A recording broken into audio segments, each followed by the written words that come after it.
Hello students, welcome to magnet brains. This is Anamika Singh. कैसे हैं बेटा आप सभी? मैं आशा करती हूँ कि आप सभी बहुत अच्छे होंगे एंड हाजिर हो चुके होंगे आज के इस प्यारी सी सेशन में, आज की इस प्यारी सी वीडियो में, जहां मैं आज आप सभी के लिए लेकर आई हूँ हमारे गति यानी मोशन चैप्टर का कंप्लीट चैप्टर रिवीजन। जी हाँ, बिल्कुल सही सुना है आप सभी ने। आप सभी ये तो जानते ही हैं कि भाई मोशन चैप्टर 9th क्लास का फिजिक्स का बहुत इंपॉर्टेंट चैप्टर है। तो बच्चे ऐसा चाहते हैं कि भाई एग्जाम टाइम में उन्हें एक ही वीडियो में इस चैप्टर से रिलेटेड सारी ही चीजें मिल जाए। जब मैं हूँ साथ तो डरने की क्या बात। मैंने सोचा कि भाई इस चीज को करना तो बनता ही है, तो क्यों ना एक काम करते हैं, आज के इस सेशन में इसी को ही डिस्कस कर लेते हैं। तो चलिए शुरुआत करते हैं आज की इस कहानी की, आज की इस बात की। और इसे शुरू करने के पहले बेटा मैं थोड़ी सी जानकारी देना चाहती हूँ आप सभी को इस प्यारे से चैनल के बारे में। बहुत ध्यान से सुनिएगा। यदि आप क्लास 6 से लेकर 12th में किसी भी क्लास में हैं, magnet brains Hindi medium channel पर आप अपने सब्जेक्ट की क्लासेस अटेंड कर सकते हैं। किसी भी क्लास को देखने के लिए बेटा आपको कोई कोर्स बिल्कुल भी परचेस नहीं करना है और ना ही किसी भी तरह की कोई पेमेंट करनी है, क्योंकि मैग्नेट ब्रेन्स प्रोवाइड कराता है क्वालिटी एजुकेशन, वो भी बिल्कुल फ्री ऑफ कॉस्ट। इसी के साथ मैं आपको बताना चाहती हूँ कि हम 5 स्टेट बोर्ड कवर करते हैं, जैसे UP board, Bihar board, MP board, Rajasthan board, Delhi board. And जितनी भी चीजें हम कवर करते हैं वो सब होती है अरेंज फॉर्मेट में, जहां बेसिक से लेकर एडवांस लेवल हम लेकर चलते हैं और आप सभी के डाउट करते हैं सॉल्व। तो कैसी लगी ये जानकारी? ये आप सबके लिए बहुत इंपॉर्टेंट है, स्पेशली उन बच्चों के लिए जो फर्स्ट टाइम हमारे चैनल से जुड़े हैं। बेटा एग्जाम टाइम में आप केवल इस वीडियो को देख लीजिएगा और इस वीडियो को एंड तक देखेंगे, बहुत कुछ सीखने को आपको मिलेगा। कंप्लीट चैप्टर रिवीजन ये मैं आप सभी के लिए आज लेकर आई हूँ। चलिए शुरुआत करते हैं। अच्छा, इसे शुरू करने के पहले मैं एक थोड़ा सा ना ओवरव्यू आप सबको दे देती हूँ कि भाई हमारे इस गति यानी मोशन चैप्टर में हमें किन किन चीजों को कवर करना है, यानी ये चैप्टर किस किस चीज की आपको जानकारी देगा, इस पर सबसे पहले मैं बात करती हूँ। बेटा ध्यान से सुनिएगा। गति के वर्णन का अगर हम सबसे पहले बात करें तो हमें यही जानना है कि भैया पहली बात तो ये मोशन होता क्या है। समझ पा रहे हो, ये मोशन यानी गति होती क्या है और ये गतियां होती कितने प्रकार की है। इसी के साथ अच्छा मैं यहाँ पर एक छोटू सा पार्ट लिख देती हूँ कि मैं आपको बताऊंगी कि ये मोशन होता क्या है, मैं आपको बताऊंगी कि भैया डिस्टेंस क्या होता है, एंड बेटा मैं आपको बताऊंगी कि भाई डिस्प्लेसमेंट क्या होता है, एंड बेटा मैं आपको बताऊंगी कि वेलोसिटी क्या होती है ना, वेलोसिटी क्या होती है, एंड मैं आपको बताऊंगी एक्सेलरेशन क्या होता है यानी त्वरण क्या होता है। मैं आपको बताऊंगी इसी के साथ, हो गया ना सारी चीजें। हाँ, हमने जान लिया motion, distance, displacement, velocity, acceleration. हाँ, एक समस्या है कि मैम इन सबको हिंदी में क्या बोलते हैं। भैया मोशन को हिंदी में गति बोलते हैं, डिस्टेंस को हम हिंदी में दूरी बोलते हैं, डिस्प्लेसमेंट को हम हिंदी में विस्थापन बोलते हैं। समझ रहे हो, इसे हम हिंदी में विस्थापन बोलते हैं। वेलोसिटी को हिंदी में हम वेग बोलते हैं, एक्सेलरेशन को हम हिंदी में त्वरण बोलते हैं। क्या आप सभी को ये बात समझ में आई? इस चैप्टर में इन्हीं सब चीजों पे हमें क्या करनी होगी, चर्चा करनी होगी। अच्छा, यहाँ पर एक और चीज लिखी है और वो है एक समान गति, और एक और होती है जिसे हम क्या बोलते हैं, असमान गति। इस दोनों पर ही हम क्या करेंगे, चर्चा। हम जानेंगे भैया ये यूनिफॉर्म मोशन, हम जानेंगे कि ये uniform motion and non uniform motion क्या होता है। Clear? Uniform motion and non uniform motion क्या होता है ना। Uniform motion and very important non uniform motion क्या होता है, इस पर भी हम क्या करेंगे बेटा, डिस्कशन। इस पर भी क्या करेंगे हम, चर्चा। मतलब बहुत कुछ आपको आपकी डेली लाइफ से रिलेटेड भी इसमें मिल जाएगा। एंड इसी के साथ साथ गति की दर का मापन हम यहाँ पर जानेंगे कि गति की दर का मापन कैसे किया जाता है। साथ ही साथ मैं आपको यहाँ पर डायरेक्शन के साथ चाल के बारे में बताऊंगी, बिल्कुल सही। इस चैप्टर में इसी के साथ साथ हम जानेंगे भैया स्पीड क्या होती है, इसे कैसे छोड़ दिया हमने। हमें ये भी तो जानना होगा कि स्पीड यानी कि बेटा चाल क्या होती है, इस पर भी हम क्या करेंगे डिस्कशन, इस पर भी हम क्या करेंगे चर्चा, और वेग में परिवर्तन की दर को भी हम क्या करेंगे डिस्कस। सो मैं उम्मीद करती हूँ कि सारे ही पॉइंट्स आपको अच्छे से क्लियर हो गए होंगे, सारे ही पॉइंट्स आपको अच्छे से समझ में आ गए होंगे। सो गति का वर्णन हम करेंगे, ये सारे सेक्शन लिखे हैं जो साइड में प्रॉपर लिखकर ही पढ़ाऊंगी। आज के सेशन में ज्यादातर चीजें आपको लिखी हुई ही मिलने वाली है। चलिए इसी के साथ साथ मैम और क्या पढ़ेंगे भाई, हमें यहाँ पर ग्राफ भी तो पढ़ना होगा। कई बार जब आप अपनी एनसीईआरटी पढ़ेंगे ना बेटा, जैसे ही आप उसे ओपन करेंगे क्लास 9th में इस चैप्टर को ओपन करेंगे, सो आपको ना कुछ ग्राफ्स ऐसे दिखाई देंगे, है ना, एंड कुछ ग्राफ जो है वो आपको ऐसे दिखाई देंगे। हालांकि दोनों में अभी कोई डिफरेंस नहीं है, पर मैं आपको डिफरेंस बताती हूँ। ये आपका एक्स एक्सिस होगा, ये आपका वाई एक्सिस होगा, ये आपका एक्स अक्ष होगा और ये आपका वाई अक्ष होगा। एंड मैं आप सभी को बताना चाहती हूँ कि भैया जहां पर समय यहाँ पर होगा, टाइम यहाँ पर हो या फिर डिस्टेंस यहाँ पर हो, तो आप उसे क्या बोलेंगे भैया, दूरी समय ग्राफ बोलेंगे।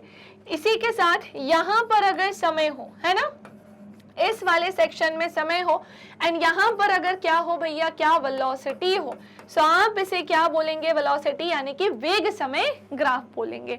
लेकिन मैम इसे बनाया कैसे जाता है, इसे दर्शाया कैसे जाता है, साथ ही साथ हम डिस्कस करेंगे गति के समीकरण को।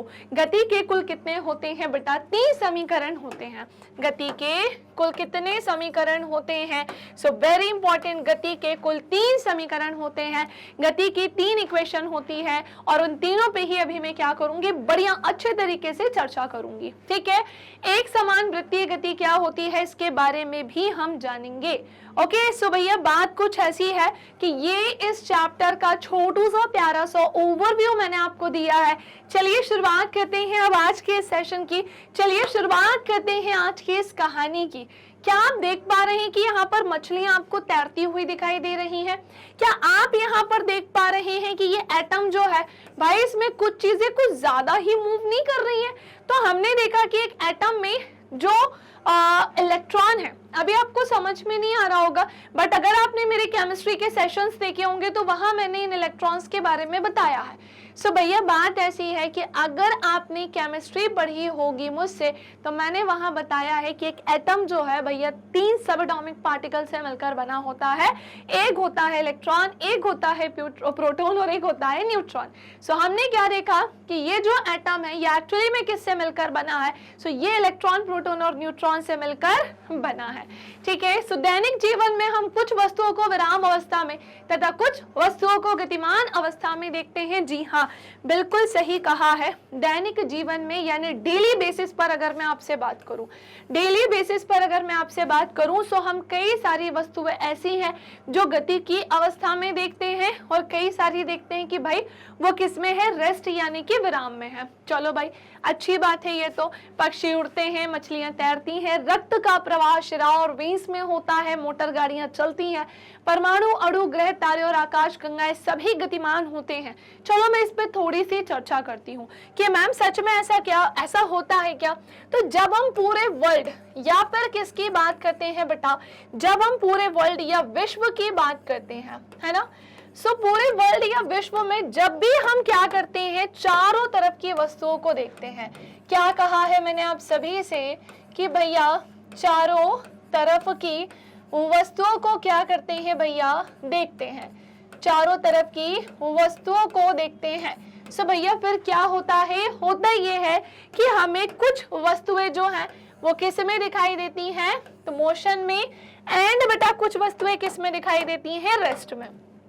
क्या कहा मैंने, कुछ वस्तुएं किस में दिखाई देती हैं, मोशन में, और कुछ वस्तुएं किस में दिखाई देती हैं, रेस्ट में। यानी कि भैया कुछ वस्तुएं किस में होती हैं, गति की अवस्था में, और कुछ वस्तुएं कैसी होती हैं, सो वो रेस्ट में यानी कि किस में होती हैं, विराम में होती हैं। अरे समझे कि नहीं समझे?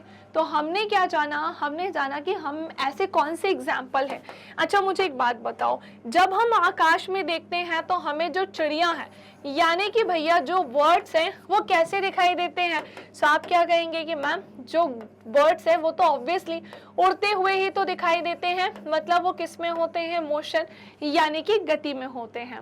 एंड इसी के साथ साथ एक कार, आप सड़क पर खड़े हो और ट्रेन भी नहीं, कार जो है वो जाती हुई दिखाई दे रही है आपको, सो वो कार भी किस में है, मोशन में है। एक जो है झूला जो है ऊपर से नीचे से ऊपर जाता है, वो भी किस में है, मोशन में है। वहीं पर कुछ वस्तुएं जो है वो रेस्ट में दिखाई देती हैं। फॉर एग्जाम्पल अगर मैं ट्री की बात करूं तो वो रेस्ट में होगा, लेकिन उसकी ब्रांचेस की अगर मैं बात करूंगी या फिर मैं उसकी लीव्स की अगर बात करती हूँ, है ना, तो वो किस में दिखाई देती हैं, सो वो हमें मोशन में दिखाई देती हैं। सो हमने नोटिस किया कि हमारे आसपास बहुत सारी चीजें ऐसी हैं जो रेस्ट में है, और हमारे आसपास कई सारी चीजें ऐसी हैं जो किस में है भैया, विराम यानी कि रेस्ट में है ना। तो बस ये चीजें ही हमें एक चीज बोलती हैं कि भैया कोई वस्तु रेस्ट में है और कोई वस्तु विराम में ही है ना, मतलब कोई वस्तु मोशन में है। सो दैनिक जीवन में यानी डेली बेसिस पर हम कुछ वस्तुओं को रेस्ट में और कुछ वस्तुओं को गति की अवस्था में देखते हैं, जैसे पक्षी उड़ते हुए दिखाई देते हैं, मछलियां तैरती हुई दिखाई देती हैं, रक्त का प्रवाह शिराओं यानी कि भैया वेंस और धमनियों में होता है, जैसे कि आपको पता ही है वेंस में जो इसका CO2 वाला ब्लड घूमता है, और वहीं अगर धमनियों की बात आती है यानी कि किसकी बात आती है भैया, आर्टरी की बात आती है, सो उसमें कौन सा ब्लड फ्लो होता है, O2 ब्लड फ्लो होता है, जिसे हम ऑक्सीजनेटेड ब्लड बोलते हैं। इसी के साथ मोटर गाड़ियां जो हैं हमें कैसी दिखाई देती हैं, चलती हुई दिखाई देती हैं। परमाणु, अणु, ग्रह, तारे और आकाश गंगाएं सभी गति की अवस्था में होते हैं। हम प्राय ये समझते हैं कि कोई वस्तु गति में तभी होती है जब समय के साथ अपनी स्थिति को क्या करे, परिवर्तित करती है। तथापि ऐसी कई अवस्थाएं हैं जिनमें गति के अस्तित्व के अप्रत्यक्ष साक्ष्य मिले हैं, मतलब उसके प्रत्यक्ष साक्ष्य नहीं है लेकिन अप्रत्यक्ष है, डायरेक्ट नहीं बल्कि इनडायरेक्ट है। उदाहरण के लिए हम हवा की गति का अनुमान धूल के कणों के उड़ने व पेड़ों की शाखाएं और पत्तियों के हिलने से लगाते हैं। कुछ ऐसी भी वस्तुएं हैं जो गति की अवस्था में तो होती हैं, लेकिन उसके हमें प्रत्यक्ष प्रमाण नहीं बल्कि अप्रत्यक्ष प्रमाण मिले हैं, मतलब हमें उसका डायरेक्ट ऐसा बोल सकते हैं रिजल्ट नहीं मिला, बल्कि कैसा मिला है, इनडायरेक्ट। फॉर एग्जाम्पल हम पेड़ की जो पत्तियां हैं वो मूव करती हैं, गति की अवस्था में जाती हैं भैया, इस तरह से हिलती हैं। हम इसका अनुमान कैसे लगा पाते हैं, हम इनके बहुत तेजी से हिलने के माध्यम से पता लगा पाते हैं कि भाई हवा जो है तेज है या फिर कैसी है, स्लो है। समझ पा रहे हो, हवा तेज है या फिर कैसी है, स्लो है। सो उदाहरण के लिए हम हवा की गति का अनुमान धूल कणों के उड़ने व पेड़ों की शाखाओं और पत्तियों के हिलने डुलने से क्या करते हैं बेटा, लगाते हैं। अरे समझे कि नहीं समझे, हाँ या ना, जल्दी बोलो यस और नो। किसी व्यक्ति के लिए एक वस्तु गतिशील प्रतीत होती है तो वहीं दूसरे के लिए कैसी होती है, स्थिर। अब सारे के सारे बच्चे मुझे कमेंट सेक्शन में आंसर देकर बताएंगे क्या आप सभी को मेरी बात क्लियर हो गई, क्या आप सभी को मेरी बात समझ में आ गई, यस और नो, हाँ या ना। जल्दी से बोलेंगे बेटा, समझ में आया कि नहीं आया। चलिए नेक्स्ट आते हैं। और भाई अगर आपको चीजें क्लियर होती हुई चल रही हैं, मेरी बात समझ में आती हुई चल रही है, सो वीडियो को पहले ही लाइक कर देना, वीडियो को पहले ही शेयर कर देना। नाउ नेक्स्ट आते हैं। इसके बाद हम गति कर रही बस के यात्रियों के लिए सड़क के किनारे लगे पेड़ पौधे पीछे की ओर गतिमान प्रतीत होते हैं। जी हाँ, बिल्कुल सही कह रहे हैं कि गति कर रही बस की यात्री जो होती है, सड़क के किनारे लगे यात्रियों के लिए सड़क के किनारे लगे पेड़ पौधे पीछे की ओर गतिमान प्रतीत होते हैं। मान लेते हैं कोई एक गाड़ी है जिसके अंदर पैसेंजर्स बैठे हैं और गाड़ी गति की अवस्था में, गाड़ी तो अपनी चल रही है ना, लेकिन उसके लिए जो पेड़ पौधे होंगे वो कैसे होंगे, गति में, पर एक्चुअल में तो वो कैसे होते हैं, रेस्ट में। जबकि सड़क के किनारे खड़ा कोई व्यक्ति उन्हीं पेड़ पौधों को रेस्ट में देखेगा। सो जबकि सड़क के किनारे खड़ा एक व्यक्ति बस के यात्रियों को भी गति करते हुए पाता है और पेड़ उसके लिए स्थिर अवस्था में होता है। यद्यपि बस के अंदर बैठा हुआ एक यात्री अपने सभी साथियों को विराम अवस्था में पाता है, तो बहुत सी गतियां कैसी होती हैं भैया, कॉम्प्लेक्स होती हैं, थोड़ी सी कैसी होती हैं बेटा, जटिल होती हैं। क्या कहा मैंने, कॉम्प्लेक्स होती हैं, यानी कि बेटा थोड़ी सी कैसी होती हैं, जटिल होती हैं। कुछ वस्तुएं सीधी रेखा में तो फिर कुछ वस्तुएं वृत्तीय पथ पर यानी सर्कुलर कैसी होती हैं, सर्कुलर फॉर्म में होती हैं यानी वृत्तीय पथ पर गतिमान होती हैं।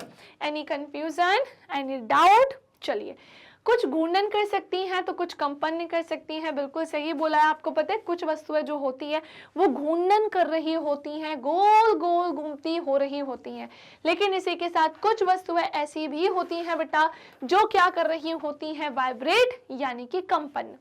ऐसी भी स्थिति हो सकती है जिसमें ये क्रियाएं साथ साथ हो।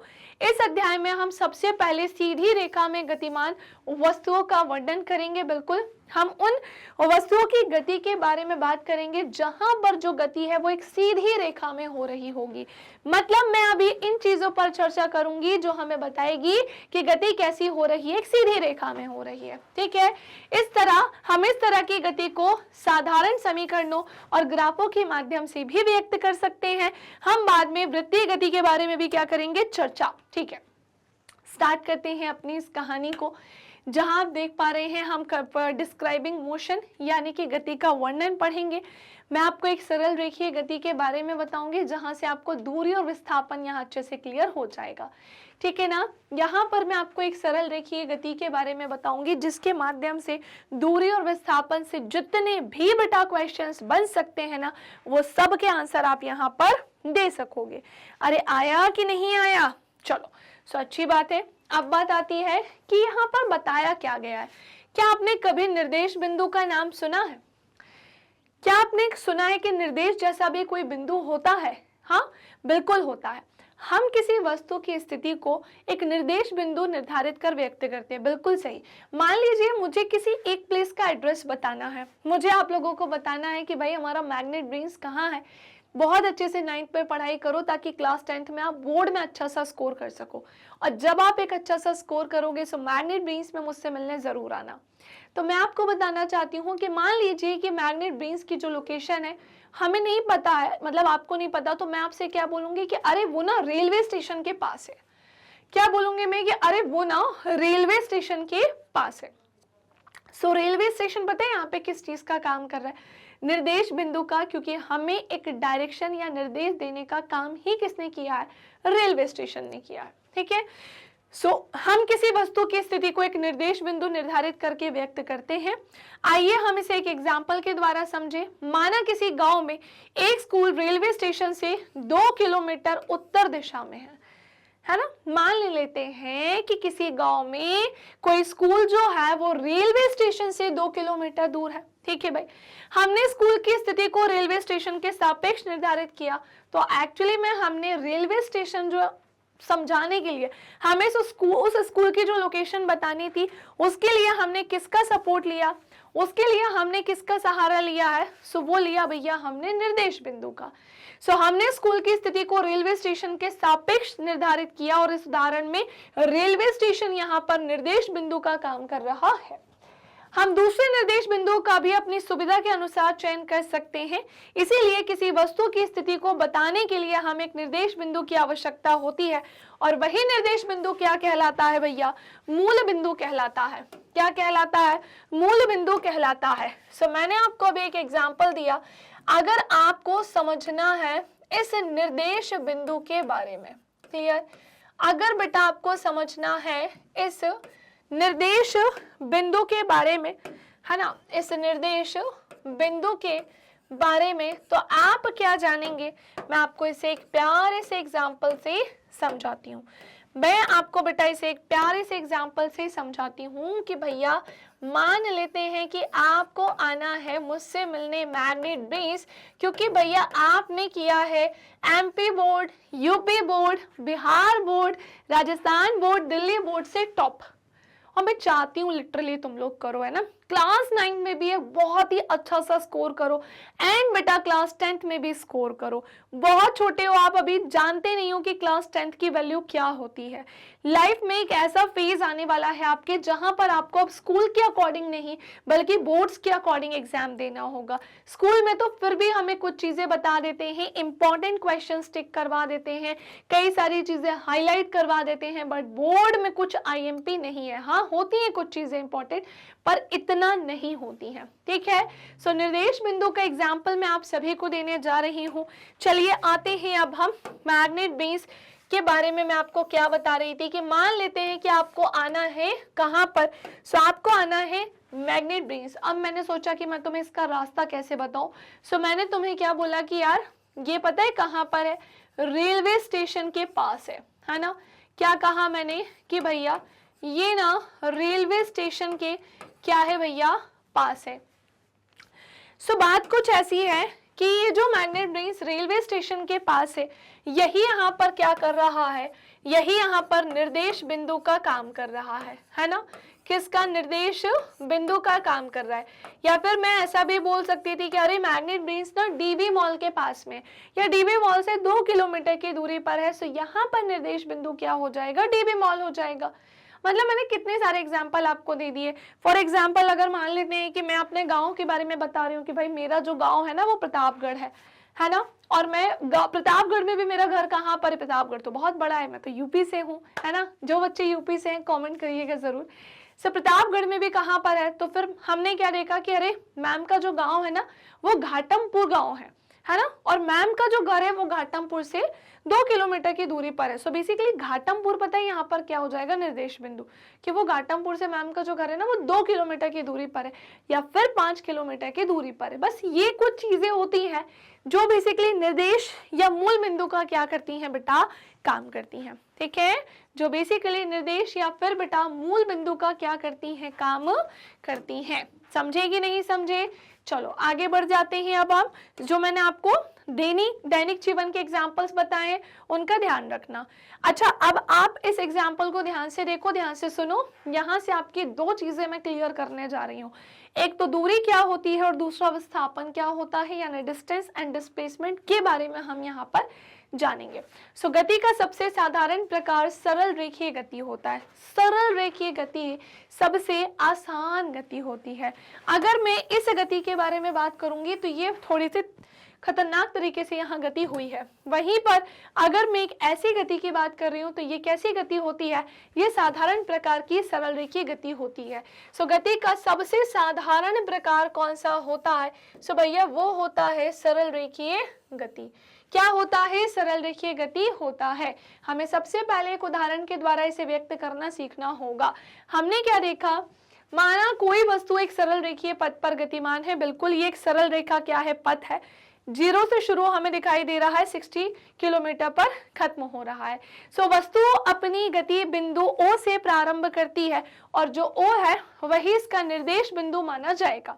ठीक है, वही इसका क्या होगा बेटा, निर्देश बिंदु होगा। माना कि भिन्न भिन्न क्षणों में A, B और C वस्तु की स्थिति को प्रदर्शित करते हैं। अब भैया A की स्थिति यहाँ पर है, B की यहाँ पर है, C की यहाँ पर है, पर ये हुआ कैसे? भैया ये कहाँ से कहाँ पहुंच गए, कैसे पहुंचे? और पहले ये C और B से गुजरता है ना। अच्छा सॉरी, ये कुछ बिंदु हैं और कोई वस्तु या कोई भी व्यक्ति इनसे होकर गुजरेगा। सो माना कि भिन्न क्षणों में A, B और C वस्तु की स्थितियों को दर्शा रहे हैं। पहले ये C और B से गुजरेगा, कोई वस्तु है भाई वो वहां से चलना शुरू करेगी तो इनिशियली तो उसे इससे क्रॉस करना होगा। सो पहले ये B और C से गुजरेगा, C और B से गुजरेगा और फिर A पर पहुंचेगा। कहां पर? A पर पहुंचेगा। मतलब उस वस्तु ने 0 से 60 किलोमीटर तक की दूरी को तय किया है और इसके पश्चात ये उसी पथ पर वापस लौटती है और फिर B से गुजरते हुए C तक पहुंचती है। मतलब तुमने एक चीज नोटिस की कि मान लेते हैं कि कोई एक लड़की है, मान लेते हैं कि कोई एक लड़का है, भाई वो उस O पॉइंट से चलना अगर स्टार्ट कर भी रहा है या फिर उस सेक्शन से चलना शुरू कर रहा है, उसने C तक पहुंचा, C पॉइंट, B पॉइंट पे आया, देन वो A पॉइंट पर आया एंड अगेन वो A से कहां पर चला गया, B पर गया और फिर वहां से कहां पर गया, C पर गया। क्या यहाँ तक कोई कंफ्यूजन है? नहीं है। अच्छा, वस्तु के द्वारा तय की गई कुल दूरी कितनी होगी भैया? 0 से लेकर A काउंट करें और A से लेकर C काउंट करेंगे। आपको पता है कितनी होगी भैया? आप वहां से लेके 60 यहाँ जोड़ दो और 35 यहाँ जोड़ दो, टोटल हो जाएगी 95 किलोमीटर। आपको पता है टोटल कितनी हो जाएगी? 95 किलोमीटर। अभी मैं आपको सेम यही चीज अपनी सरल साधारण भाषा में भी बेटा समझाऊंगी। सो बिल्कुल बिल्कुल बिल्कुल भी आप परेशान नहीं होना, मैं आपको भी सेम यही चीज अपनी सरल साधारण भाषा में भी समझाऊंगी। सो हमने जाना कि एक लड़का या एक लड़की है, लड़के का नाम या लड़की का नाम, जैसे लड़की है तो उसका नाम क्या हो जाएगा, चिंकी।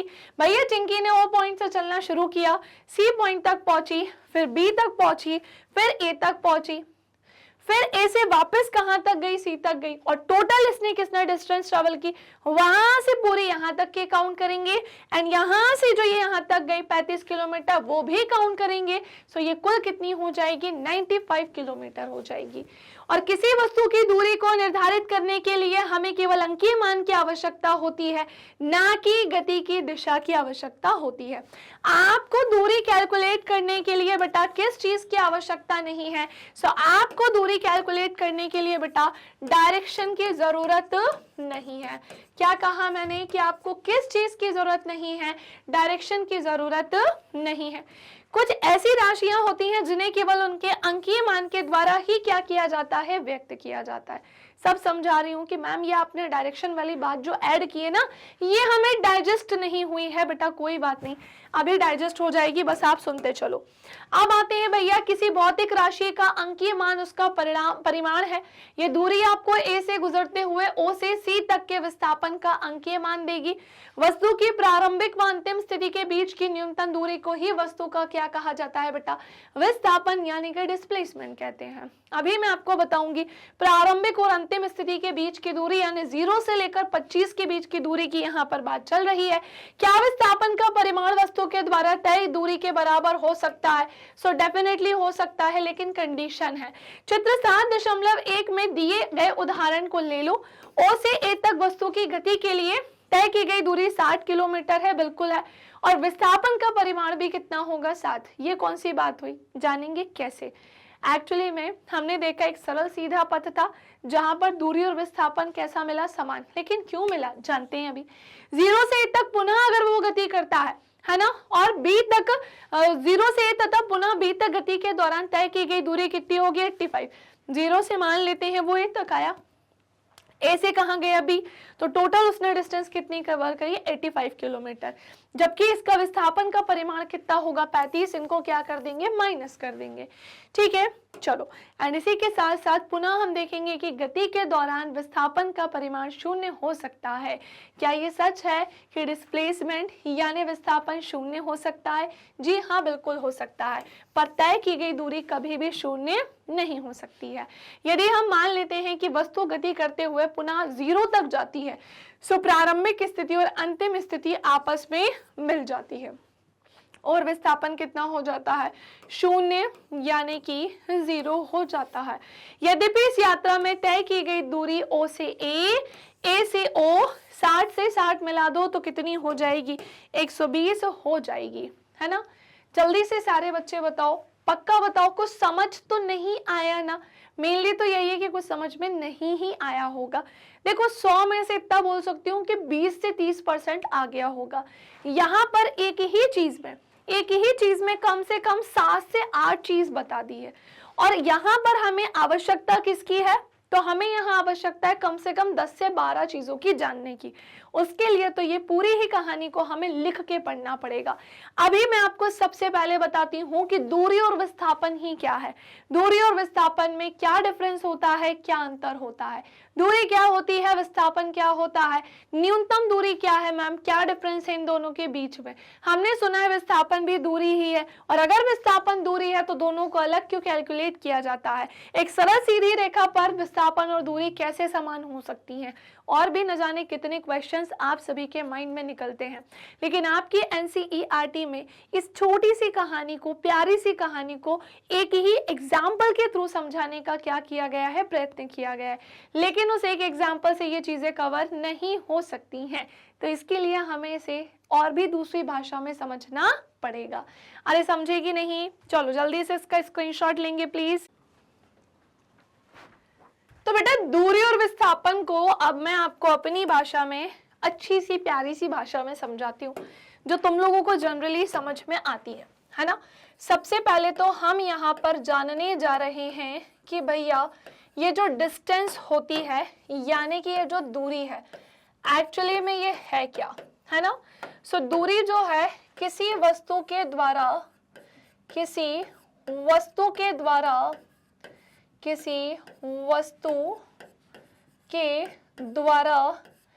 तय की गई कुल पथ की लंबाई है, ठीक है ना। कुल पथ की लंबाई को ही बेटा हम क्या बोलते हैं, दूरी बोलते हैं। किसी भी वस्तु के द्वारा तय की गई कुल पथ या कुल मार्ग की लंबाई ही उसकी क्या कहलाती है बेटा, सो वो कहलाती है दूरी। अच्छा, एक चीज का हमेशा से ध्यान रखना है, सबसे इंपॉर्टेंटली ध्यान रखना है कि किसी भी वस्तु के द्वारा तय की गई कुल पथ की जो लंबाई है वो बेसिकली क्या होती है, दूरी होती है। अब एक पॉइंट यहाँ ये निकल कर आता है कि मैम ये दूरी हो क्या क्या सकती है। तो पहले तो मैं आपको एक एग्जाम्पल से लेकर बताती हूँ कि भैया मान लेते हैं, जैसा कि आपको पता है मैंने ना यहाँ पे कुछ सेक्शंस बनाए हैं। जैसे मान लेते हैं कि एक व्यक्ति है, ए पॉइंट से बी पॉइंट गया, बी से सी पॉइंट गया और सी से क्या आया, डी पॉइंट पे आया, है ना। सो ये इसका क्या होगा, ए पॉइंट होगा, ये उसका क्या होगा बेटा, बी पॉइंट होगा, ये उसका क्या होगा, सी पॉइंट होगा एंड बेटा ये उसका क्या है, डी पॉइंट है।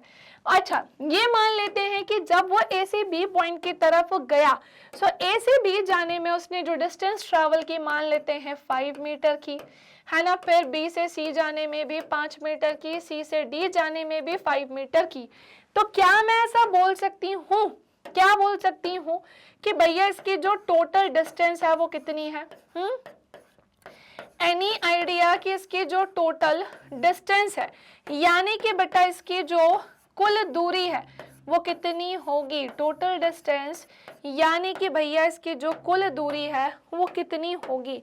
सो बहुत ध्यान से सुनिएगा बेटा, इसकी जो कुल दूरी है भैया सबको मिला दो तो हमने 5 लिया, हमने 5 लिया और हमने 5 लिया, यानी कि भैया ये टोटल कितना हो जाएगा, 15 मीटर हो जाएगा, राइट। कोई कंफ्यूजन, कोई समस्या। अच्छा, अब हमने ये देखा कि भाई जो दूरी है ओवरऑल सभी का क्या होती है, टोटल होती है। दूरी जो है ओवरऑल सभी का क्या होती है, टोटल होती है। हमने ये चीज यहाँ पर जानी। अच्छा, आपने ये बताने के साथ एक छोटी सी कहानी और पहले वो डिस्कस करती हूँ। दूरी तो मैंने तुमको बता दी और मैं एक चीज और यहाँ पर बता दूं कि भैया ये कौन सी राशि होती है ना। सो दूरी जो है वो कौन सी राशि होती है, सो दूरी या डिस्टेंस जो है बेटा वह एक अदिश राशि है। क्लियर, दूरी कौन सी राशि होती है, सो बेटा यह एक अदिश राशि होती है, यानी कि एक ऐसी राशि होती है जिसका केवल और केवल क्या होता है, मैग्नीट्यूड होता है यानी परिमाण होता है, इसकी डायरेक्शन नहीं होती, इसकी दिशा नहीं होती है। अब इससे मुझे एक और पॉइंट आपको बताना है दूरी के अलावा। सबसे पहले तो उसी पे चर्चा करनी चाहिए, तो चलो करते हैं। पहली बात तो दुनिया में हर चीज का मापन नहीं हो सकता, दुनिया में हर चीज का मापन नहीं हो सकता। तो बेसिकली जो राशियां होती है ना, जो राशियां होती हैं वो हमें क्या बताती हैं। पहली बात तो जो भौतिक राशियां हैं वो क्या है ना। ध्यान से सुनना, आप कभी भी फिजिक्स पढ़ो तो ऐसा हो ही नहीं सकता कि आपको ये वहां पर ना मिले। सो चलो मैं तुम्हें बताती हूँ कि भैया ये भौतिक राशियां बेसिकली होती क्या हैं। यानी कि बेटा ये जो फिजिकल क्वांटिटी है, क्या कहा मैंने, यानी कि भैया ये जो फिजिकल क्वांटिटी है ये एक्चुअली में होता क्या है। सो ध्यान से सुनिएगा, फिजिकल क्वांटिटी होता क्या है। सो वह राशि जिसका मापन किया जा सके।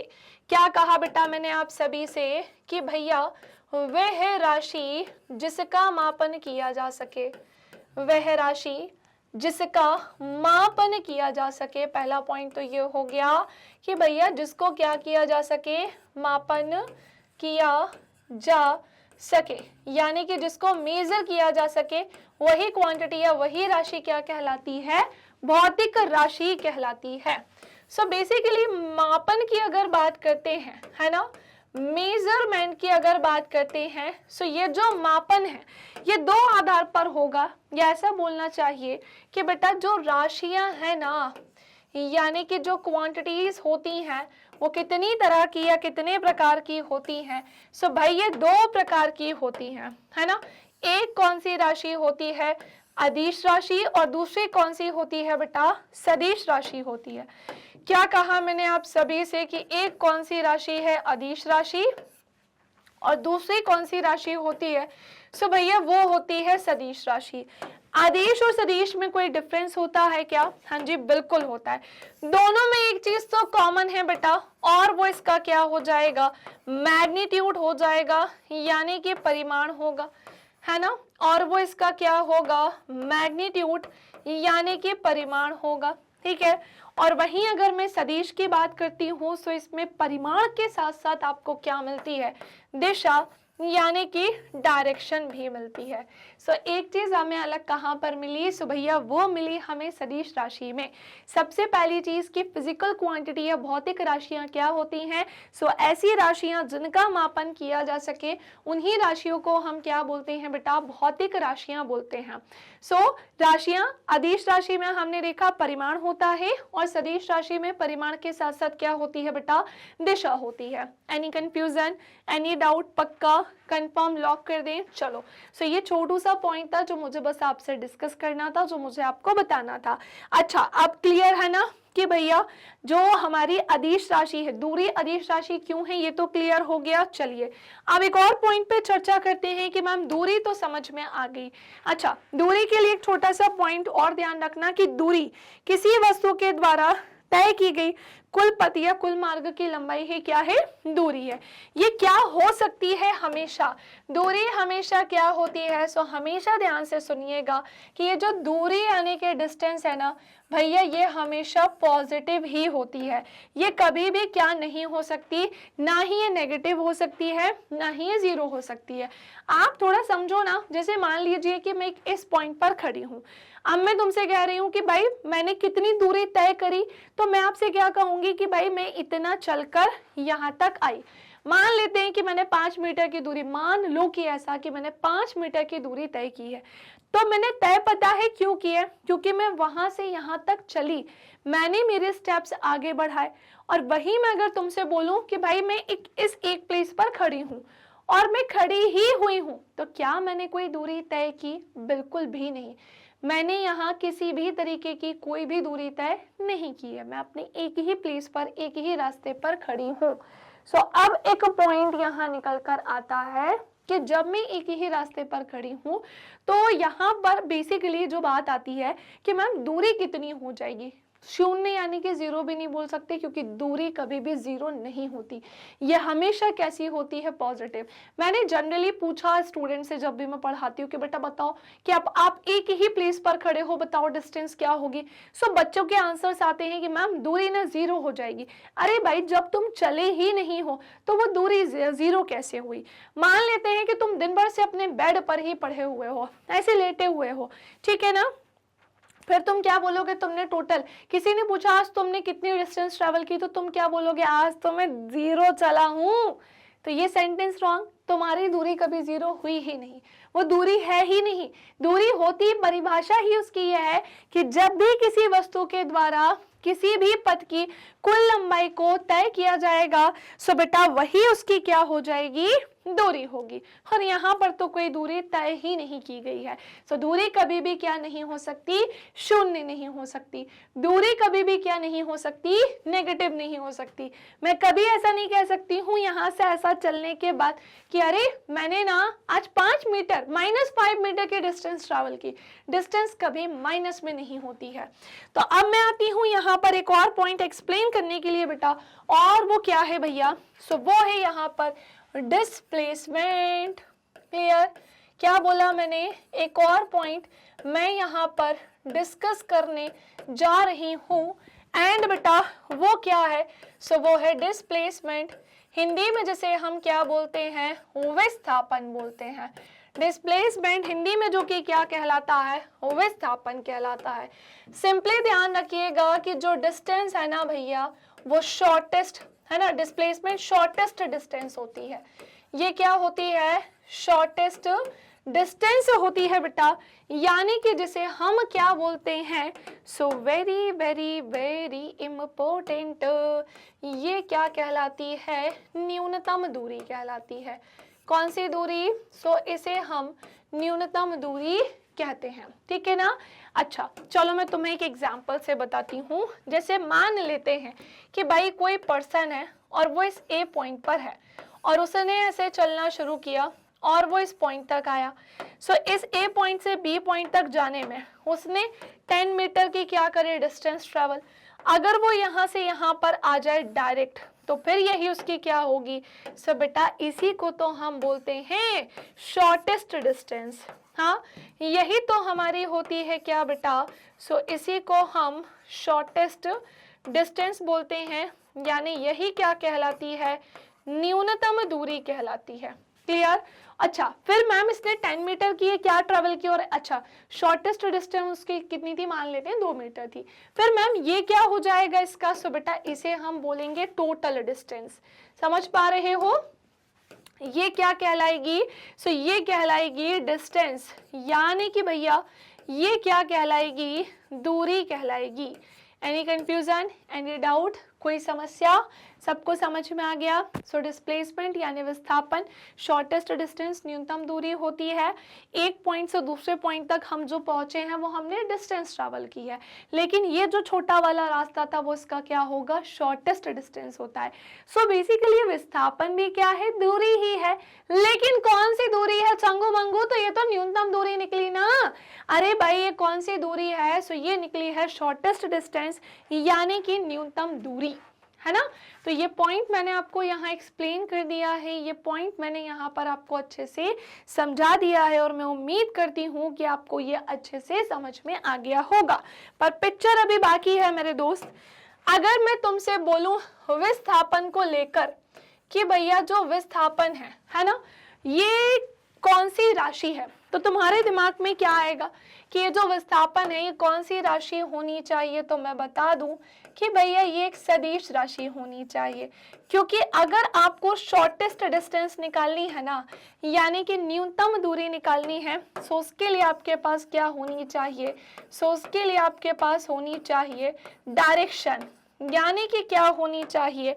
सो भैया उसके लिए आपके पास होनी चाहिए दिशा। अरे कोई कंफ्यूजन तो नहीं है ना? पक्का कंफर्म? उसके लिए आपके पास क्या होनी चाहिए? डायरेक्शन, यानी कि दिशा होनी चाहिए। अच्छा एक और पॉइंट, जैसे हमने जाना कि दूरी हमेशा पॉजिटिव होती है, ये नेगेटिव या जीरो नहीं होती है, उसी तरह से बेटा, उसी तरह से अगर मैं आपसे बोलूं कि भैया जो हमारा डिस्प्लेसमेंट है ना, यानी कि बेटा जो विस्थापन है, ये है हमेशा क्या हो सकता है? डिस्प्लेसमेंट यानी विस्थापन क्या हो सकता है? सो हमेशा ध्यान रखना कि भाई ये हो सकता है क्या? पॉजिटिव, ये हो सकता है क्या? नेगेटिव, या फिर ये क्या हो सकता है? शून्य यानी कि जीरो हो सकता है।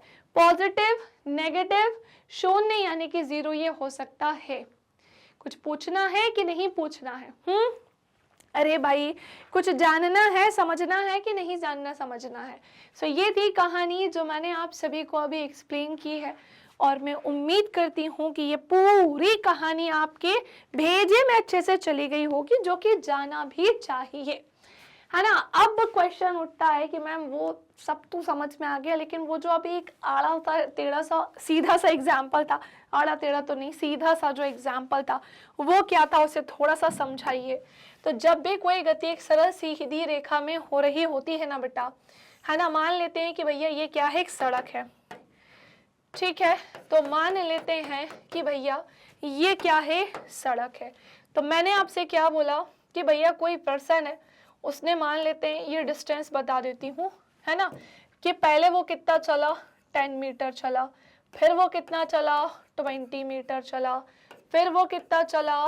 30 मीटर चला, फिर वो कितना चला? 40 मीटर चला, एंड फिर वो कितना चला भैया? 50 मीटर चला, ठीक है। अब हमने क्या देखा कि जो वो पर्सन है जिसने इतनी दूरियां तय की, एंड वेरी इंपॉर्टेंट, उस पर्सन का नाम क्या है? सो भैया उसका नाम है चीकू। ठीक है ना। चीकू ने इतनी सारे डिस्टेंस को क्या किया है, ट्रैवल किया है। सो बेटा होता ये है ना कि अब मैम ये बताइए कि जब चीकू मान लेते हैं यहाँ से यहाँ तक गया, सो इसकी डिस्टेंस क्या है और इसकी डिस्प्लेसमेंट क्या है, दूरी और विस्थापन दोनों ही क्या है, ये क्वेश्चन आता है बेटा, मन से नहीं बनाया है मैंने, आपसे प्रॉपर बराबर क्वेश्चन पूछा जाएगा कि एक सरल रेखीय पथ पर, है ना, एक सरल रेखीय पथ पर दूरी और विस्थापन क्या होता है ना, एक सरल रेखीय पथ पर डिस्टेंस यानी कि दूरी, है ना, और डिस्प्लेसमेंट यानी कि जो विस्थापन है भैया वो क्या होता है, एक सरल रेखीय पथ पर दूरी और विस्थापन क्या होता है, इस क्वेश्चन के बारे में हम क्या करेंगे, चर्चा करेंगे। तो सुनो, हमेशा ये कितना होता है, बराबर। अगर हम देखते हैं कि चीकू ने पहले 10 किलोमीटर, फिर 20 किलोमीटर, फिर 30 किलोमीटर, फिर 40 किलोमीटर, 50 किलोमीटर चला है, मतलब कि इसने पूरी यहाँ से यहाँ तक की जो है डिस्टेंस ट्रेवल की है, ठीक है ना।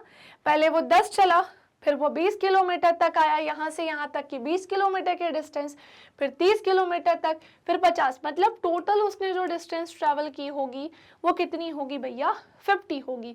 और यही इसका क्या हो जाएगा, डिस्प्लेसमेंट होगा। अरे समझे कि नहीं समझे, हाँ या ना।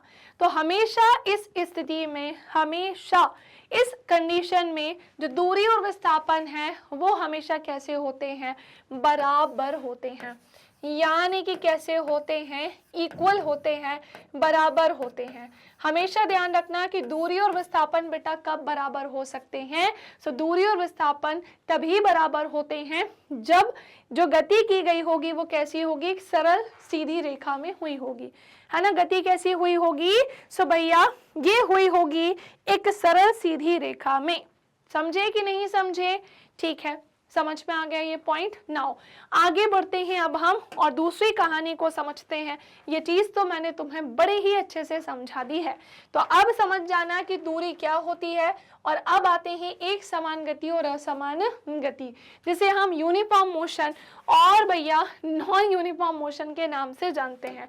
सो एक साइड में हेडिंग डाल रही हूं क्या, यूनिफॉर्म मोशन, है ना, एक साइड मैं हेडिंग डाल रही हूँ क्या, यूनिफॉर्म मोशन, और एक साइड में हेडिंग क्या डाल रही हूँ, नॉन यूनिफॉर्म मोशन। क्लियर, क्या कहा मैंने, एक साइड हेडिंग है यूनिफॉर्म मोशन और एक साइड क्या हो जाएगा, नॉन यूनिफॉर्म मोशन। हिंदी में जिसे हम क्या बोलते हैं, सो भैया एक होती है एक समान गति। क्लियर, क्या है भैया, ये एक समान गति, और ये हमारी क्या हो जाएगी बेटा, सो ये हमारी होगी असमान गति। क्लियर, कौन सी गति हो जाएगी, सो ये हमारी होगी असमान गति। दोनों में पता है क्या डिफरेंस होता है, देखो बेटा अभी अच्छे से जान लो ताकि क्लास 10th में तुम्हें परेशान ना होना पड़े, है ना, क्योंकि कई सारे बच्चे ऐसे होते हैं जो 9th क्लास में अच्छे से नहीं पढ़ते और फिर उम्मीद करते हैं कि 10th क्लास में एक अच्छा स्कोर कर सके। बेटा बेस ही स्ट्रांग नहीं होगा तो कैसे करोगे। एक पूरा घर भी तब बनता है जब उस घर बनाने के लिए क्या क्या चीजें लगती हैं, ईंटें लगती हैं, सीमेंट लगती है, रेत लगती है। अगर बेस ही इससे नहीं बनेगा तो क्या पूरा का पूरा घर तैयार हो सकता है, नहीं भाई। जब तुमने अपनी छोटी क्लासेस नहीं की होती तो क्या आज तुम इतनी बड़ी क्लासेस में आ गए होते, नहीं। सो बेसिकली सारी चीजें जो है एक दूसरे से रिलेटेड है। सो यूनिफॉर्म मोशन एक समान गति, नॉन यूनिफॉर्म मोशन को हम असमान गति के नाम से जानते हैं। भैया 10th के लिए हमें इसे पढ़ना पड़ेगा। तो सुनो, जब भी कोई व्यक्ति समान समय में, क्या कहा है बेटा मैंने आप सभी से, जब भी कोई व्यक्ति समान समय में क्या करता है बेटा, समान दूरी तय करता है ना, समान दूरी क्या करता है, तय करता है। सो जब भी कोई व्यक्ति समान समय में समान दूरी तय करता है, यानी कि भैया जब भी कोई व्यक्ति इक्वल इंटरवल ऑफ टाइम में, इंटरवल ऑफ टाइम में इक्वल डिस्टेंस को क्या करता है, कवर, है ना, इक्वल डिस्टेंस को क्या करता है, कवर करता है। सो उसी को हम क्या बोलते हैं, समान, एक समान गति बोलते हैं, है ना। और जब भी कोई व्यक्ति समान समय में, अच्छा वैसे तो मेरे पास जगह चाहिए इसलिए मैं इसको ऐसा बता रही हूँ कि जब भी कोई व्यक्ति बेटा फिर समान समय में, है ना, ध्यान से सुनना, असमान दूरी तय करता है ना, समान समय में बेटा असमान दूरी जो है भाई वो तय करता है, असमान दूरी तय करता है। सो इसी को हम क्या बोलते हैं, है ना, यही हमारा नॉन यूनिफॉर्म मोशन कहलाता है। चलो मैं एक काम करती हूँ, इसे एक प्यारे से एग्जाम्पल से समझाती हूँ। मान लेते हैं कि यह एक क्या है बेटा, सड़क है ना। इतनी गंदी से सड़क क्यों बनाई मैंने। मान लेते हैं बेटा कि ये यहाँ पर क्या है, एक सड़क है ना। देन फिर हमने क्या जाना, हमने देखा कि भैया ये जो सड़क है ना, हमने क्या जाना, हमने ये जाना या फिर हमने ये देखा कि भैया ये जो सड़क है ना, ये जो चीकू नाम का लड़का है, आप लोगों को तो पता है कि चीकू हमारी कितनी सहायता करता है पढ़ाई में। सो ये जो चीकू नाम का लड़का है, मान लेते हैं उसने 1 सेकेंड की जो समय लिया और उसने 10 मीटर की दूरी तय करी। मान लेते हैं उसने 20 मीटर का समय लिया और उसने 2 सेकेंड की, मतलब 20 मिनट का डिस्टेंस ट्रेवल की और 2 सेकेंड का समय लिया। उसने 3 सेकेंड का समय लिया, फिर उसने 30 मीटर की डिस्टेंस ट्रेवल की। उसने 4 सेकेंड का समय लिया और उसने 40 मीटर की डिस्टेंस ट्रेवल की। इसमें कोई प्रॉब्लम है क्या? नहीं। हमने देखा कि टाइमिंग को लेकर भी डिफरेंस कैसा है, इक्वल है। और हमने जाना कि भैया डिस्टेंस, दूरी को लेकर भी डिस्टेंस कैसा है बेटा, इक्वल है। तो टाइमिंग को लेकर भी डिस्टेंस इक्वल है और डिस्टेंस को लेकर भी डिस्टेंस इक्वल ही है।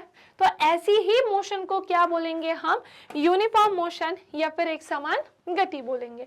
अब एक और एग्जांपल यहाँ ले लो। आपके सामने कौन खड़ा है भैया, ये चीकू खड़ा है, ठीक है। फिर हमने क्या देखा कि भैया चीकू ने पता है क्या किया, अब चीकू ने थोड़ी सी शैतानी कर दी। चीकू ने लिया 1 सेकेंड का समय, उसने 10 मीटर की दूरी तय करी। उसने 2 सेकेंड का समय लिया, उसने 40 मीटर की दूरी तय करी। उसने 3 सेकेंड का समय लिया, उसने, ऐसा बोलना चाहिए, 30 मीटर की दूरी तय करी। उसने 4 सेकेंड का समय लिया, उसने 80 मीटर की दूरी तय करी। उसने 5 सेकेंड का समय लिया, उसने सीधे 100 मीटर की दूरी तय करी। अगर तुम इस पूरी कहानी को ध्यान से देखोगे तो टाइमिंग को लेकर तो इनके बीच का डिफरेंस इक्वल है, लेकिन बेटा डिस्टेंस को लेकर इनके डिस्टेंस को लेकर इनके बीच का जो डिफरेंस है वो इक्वल नहीं है। सो हमने देखा कि भाई जहां समय, हमने दोनों में देखा कि टाइमिंग को लेकर तो ये दूरी सही तय कर रहे हैं, मतलब टाइमिंग दोनों में सेम है डिफरेंस को लेकर, लेकिन डिस्टेंस एक में सेम है और एक में सेम नहीं है। इसी को हम क्या बोलते हैं बेटा, नॉन यूनिफॉर्म मोशन कहते हैं। यही क्या कहलाता है, नॉन यूनिफॉर्म मोशन कहलाता है।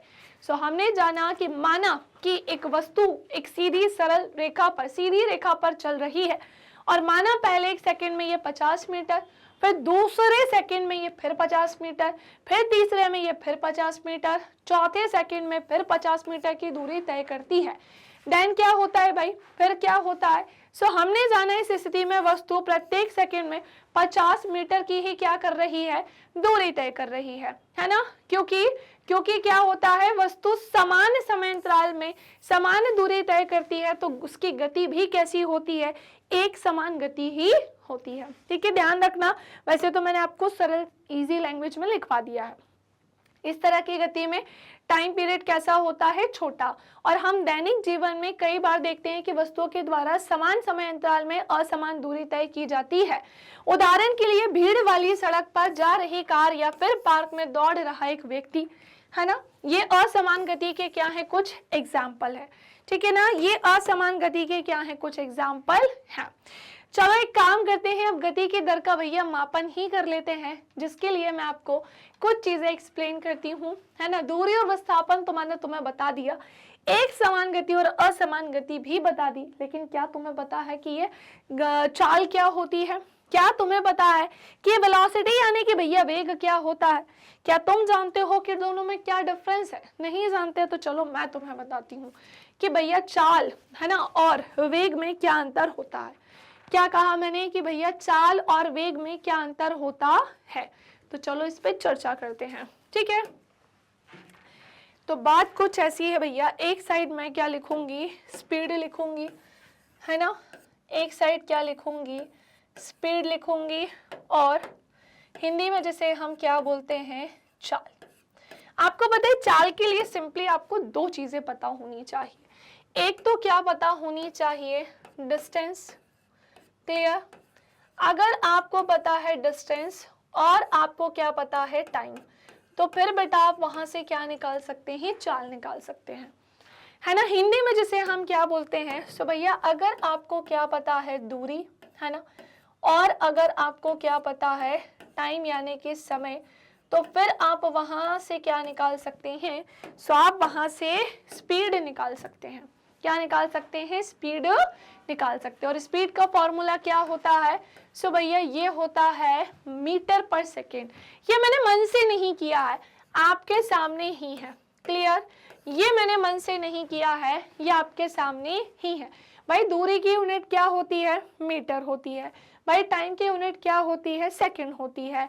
सो स्पीड की ऐसा यूनिट क्या हो जाएगी, मीटर पर सेकंड हो जाएगी। ठीक है ना, क्या हो जाएगी बेटा, सो ये हो जाएगी मीटर पर सेकंड हो जाएगी। ठीक है, हमने इस कहानी को जान लिया। अब बात आती है कि अगर हम डिस्कशन करते हैं इसके ऊपर, सो एक छोटी सी चीज और आती है कि मैम स्पीड हम कैसे फाइंड करें। अच्छा मान लेते हैं बेटा कि ये जो लड़का है ना, ये जो लड़का है भैया जिसका नाम क्या है, चीकू, इसने एक सड़क पर चलना शुरू किया।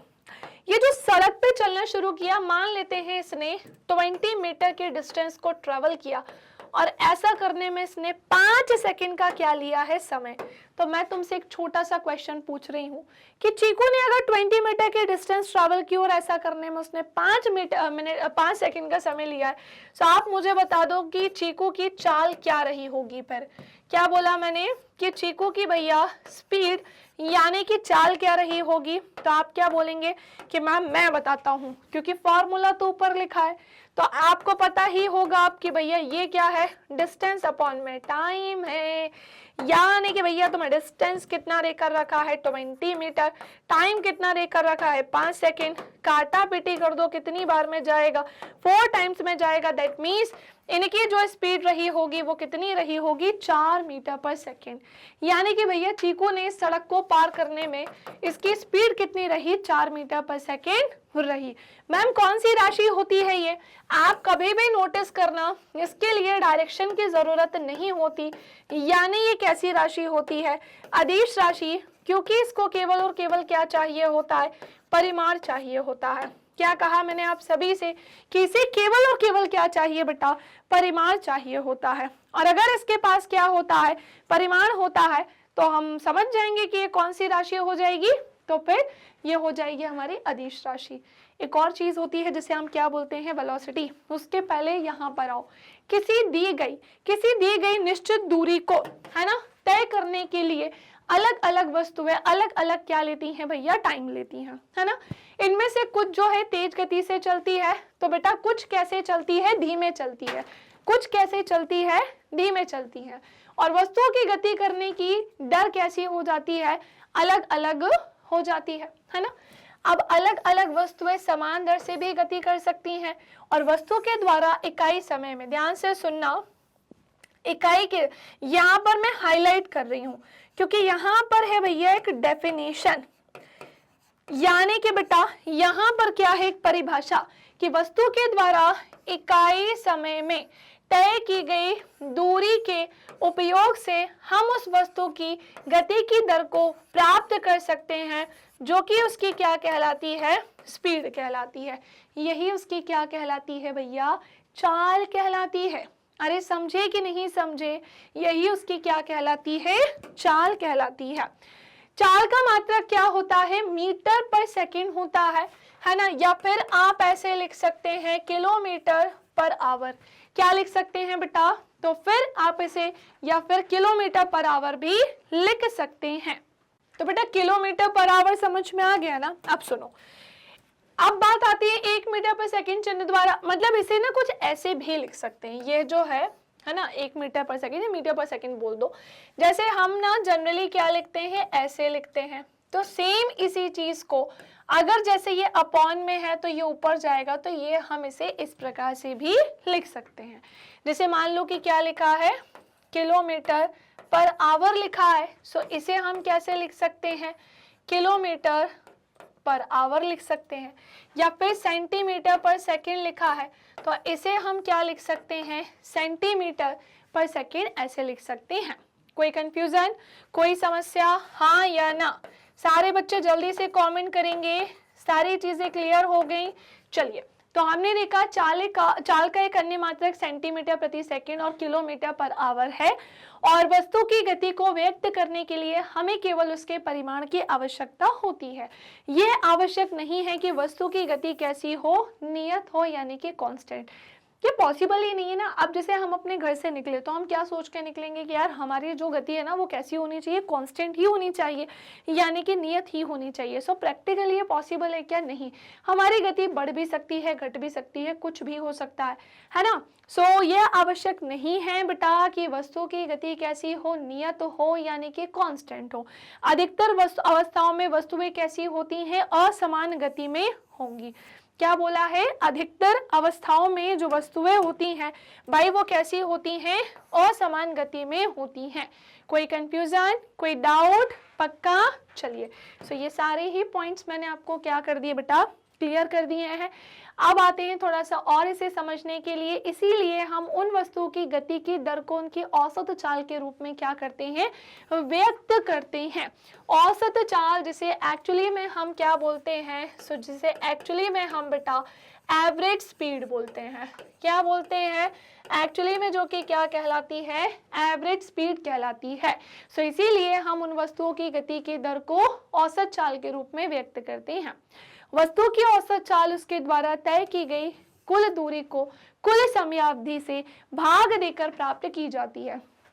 अब एक क्वेश्चन निकल कर आता है कि मैम ये बताइए कि हम एवरेज स्पीड कैसे फाइंड करेंगे। भैया एवरेज स्पीड मतलब एक ऐसी स्पीड जहां पर मान लीजिए कि मैं मेरे घर से निकली, मैंने पहले 10 मीटर की डिस्टेंस ट्रैवल की, मैंने कम समय लिया, फिर मैंने थोड़ा अलग समय लिया, मैंने थोड़ा ज्यादा डिस्टेंस ट्रैवल की होगी या कम की होगी। सो अगर मैं अपनी एक लोकेशन से दूसरे लोकेशन पर आई, सो एक पॉइंट से दूसरे पॉइंट पर आने में, एक प्लेस से बेटा दूसरे प्लेस पर आने में जो डिस्टेंस ट्रैवल की गई, समझ पा रहे हो कि जो डिस्टेंस ट्रैवल की गई, जो टाइम लिया, यहाँ पर स्पीड भी मेरी हर जगह कैसी थी, अलग। अब जैसे मान लीजिए कि मैं अपने घर से ऑफिस आती हूँ स्कूटी चलाकर, जब मैं अपने घर से ऑफिस आती हूँ स्कूटी चलाकर तो मैं नोटिस करती हूँ, है ना। मतलब जनरली होता क्या है कि भाई सड़क पे अब मैं पूरे टाइम तो एक ही स्पीड में नहीं रख सकती हूँ, कई बार मेरी स्पीड बढ़ी भी रहती है और कई बार मेरी स्पीड घटी भी रहती है। सो स्पीड का बढ़ा रहना और स्पीड का घटा रहना, दोनों ही चीज़ों की बात करूँ अब मान लीजिए घर से ऑफिस आई तो अब मैं बताना चाहती हूँ कि भाई मेरी एवरेज स्पीड क्या थी, क्योंकि बीच में मेरी गाड़ी तेज भी थी, स्लो भी थी, है ना, अलग अलग टाइम पे अलग अलग चीज़ें हुई। तो उसके लिए क्या निकाला जाएगा, एवरेज स्पीड। जितनी मैंने डिस्टेंस को ट्रैवल किया होगा, है ना, वो टोटल डिस्टेंस आ जाएगी, जितने डिस्टेंस और जितना टाइम लिया होगा टोटल टाइम।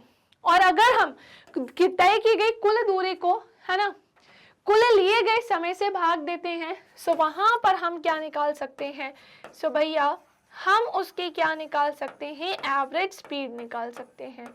समझ पा रहे हैं? फिर हम उसकी क्या निकाल सकते हैं, एवरेज स्पीड निकाल सकते हैं।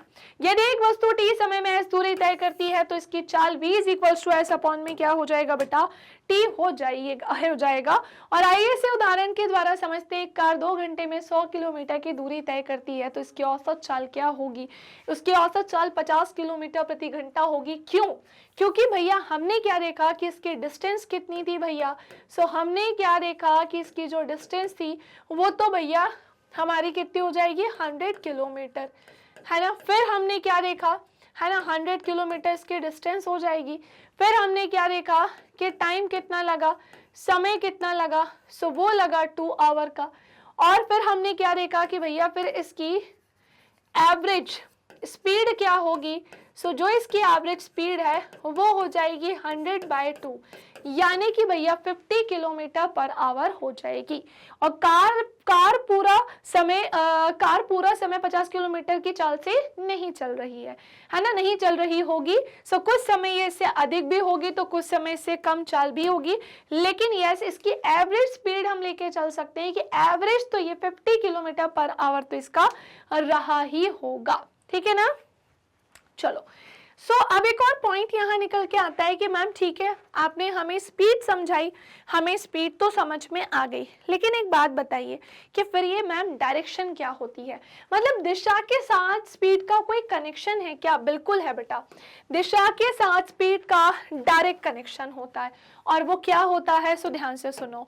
अब मैं तुम्हें यहाँ पर वेलोसिटी के बारे में बताने जा रही हूँ, यानी कि भैया अब मैं तुम्हें यहाँ पर वेग के बारे में बताने जा रही हूँ। बेटा होता ये है, वेलोसिटी यानी कि वेग एक्चुअली में क्या है?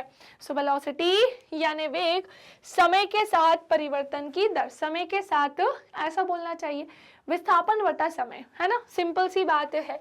अगर आपको वेलोसिटी निकालनी है सो इसके लिए चंगू मंगू इस फॉर्मूले का क्या करना होगा? यूज। विस्थापन को किससे भाग देना होगा बेटा? सो विस्थापन को हम भाग दे देंगे समय से। किससे भाग दे देंगे बेटा? सो विस्थापन को भाग दे देंगे हम समय से, तो हम यहाँ पर फिर क्या निकाल सकते हैं? वेलोसिटी यानी कि वेग निकाल सकते हैं। ठीक है, अरे समझे कि नहीं समझे? चलो, तो मैम ये विस्थापन बोले तो न्यूनतम दूरी, देखो स्पीड के लिए आपके पास टोटल डिस्टेंस होनी चाहिए, मतलब दूरी होनी चाहिए, और वहीं पर वेलोसिटी वेग के लिए आपके पास न्यूनतम दूरी होनी चाहिए। कौन सी दूरी होनी चाहिए? न्यूनतम दूरी होनी चाहिए। एक पॉइंट तो मैंने तुम्हें ये समझाया।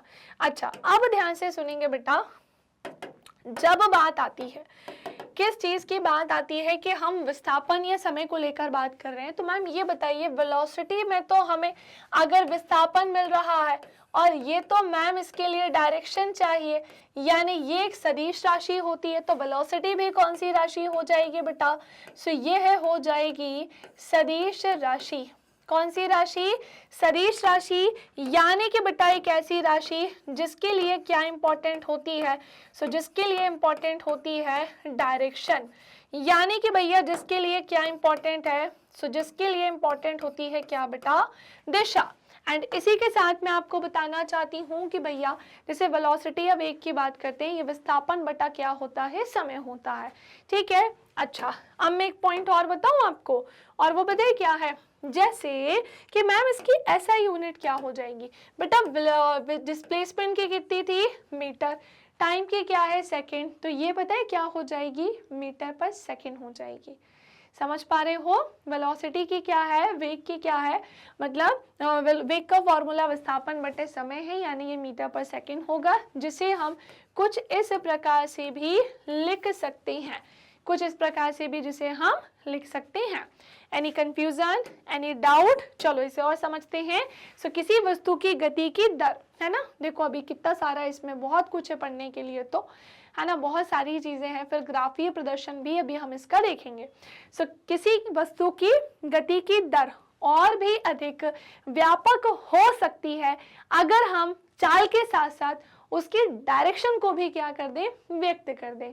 तो हमने चाल में तो दूरी और समय की बात की थी, लेकिन विस्थापन में किसकी बात होती है? न्यूनतम दूरी और समय की। सो किसी वस्तु की गति की दर और भी ज्यादा व्यापक हो सकती है अगर हम उसकी चाल के साथ साथ डायरेक्शन भी व्यक्त करें। वह राशि जो इन दोनों पक्षों को व्यक्त करती है उसी को हम क्या बोलते हैं? वेलोसिटी बोलते हैं, यानी कि क्या बोलते हैं? वेग बोलते हैं। अरे बेटा तुम लोग समझ रहे हो कि नहीं समझ रहे हो? हाँ, कितने प्यारे तरीके से पढ़ा रही हूँ मैं, जल्दी बताओ, चीजें क्लियर होते चल रही हैं? भेजे में कुछ जा रहा है कि नहीं जा रहा है? मजा आ रहा है कि नहीं? ऐसा तो नहीं कि तुम्हें नींद आने लगी है और तुम्हें ऐसा लग रहा है कि अब तुम्हें सो जाना चाहिए। सो बेटा तुम्हें सोना नहीं है, अभी तुम्हें बहुत मेहनत करनी है, जितना मैं पढ़ा रही हूँ उसे बहुत ध्यान से सुनना है।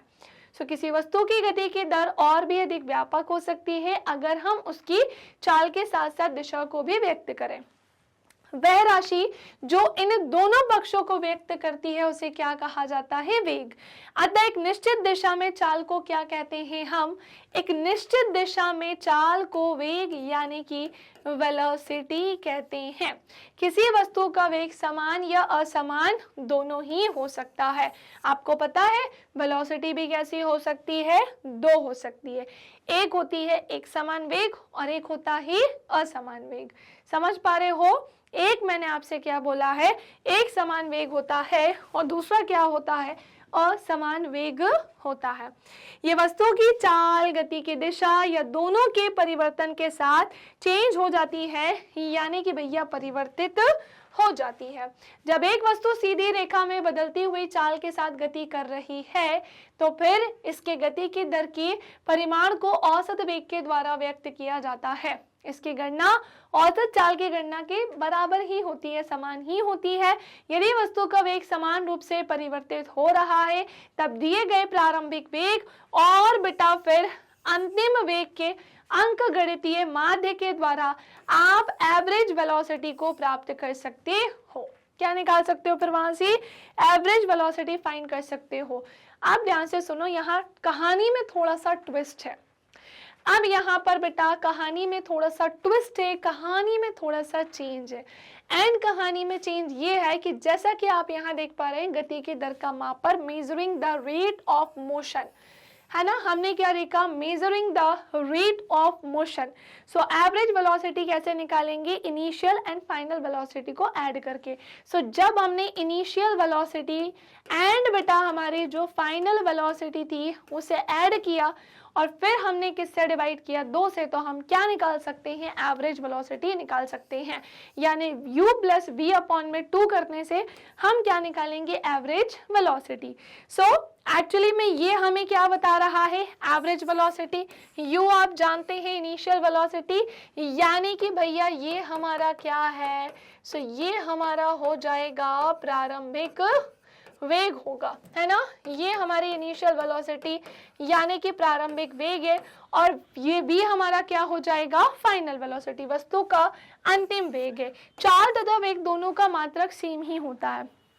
इंपॉर्टेंट पॉइंट क्या बोला है कि अगर मैं स्पीड की बात करूं या मैं वेलोसिटी की, दोनों की ही यूनिट क्या होती है? सेम ही होती है, जो कि क्या है बेटा? मीटर पर सेकेंड ही है ना। या तो आप इसे ऐसे लिखो या फिर आप इसे ऐसे लिखो।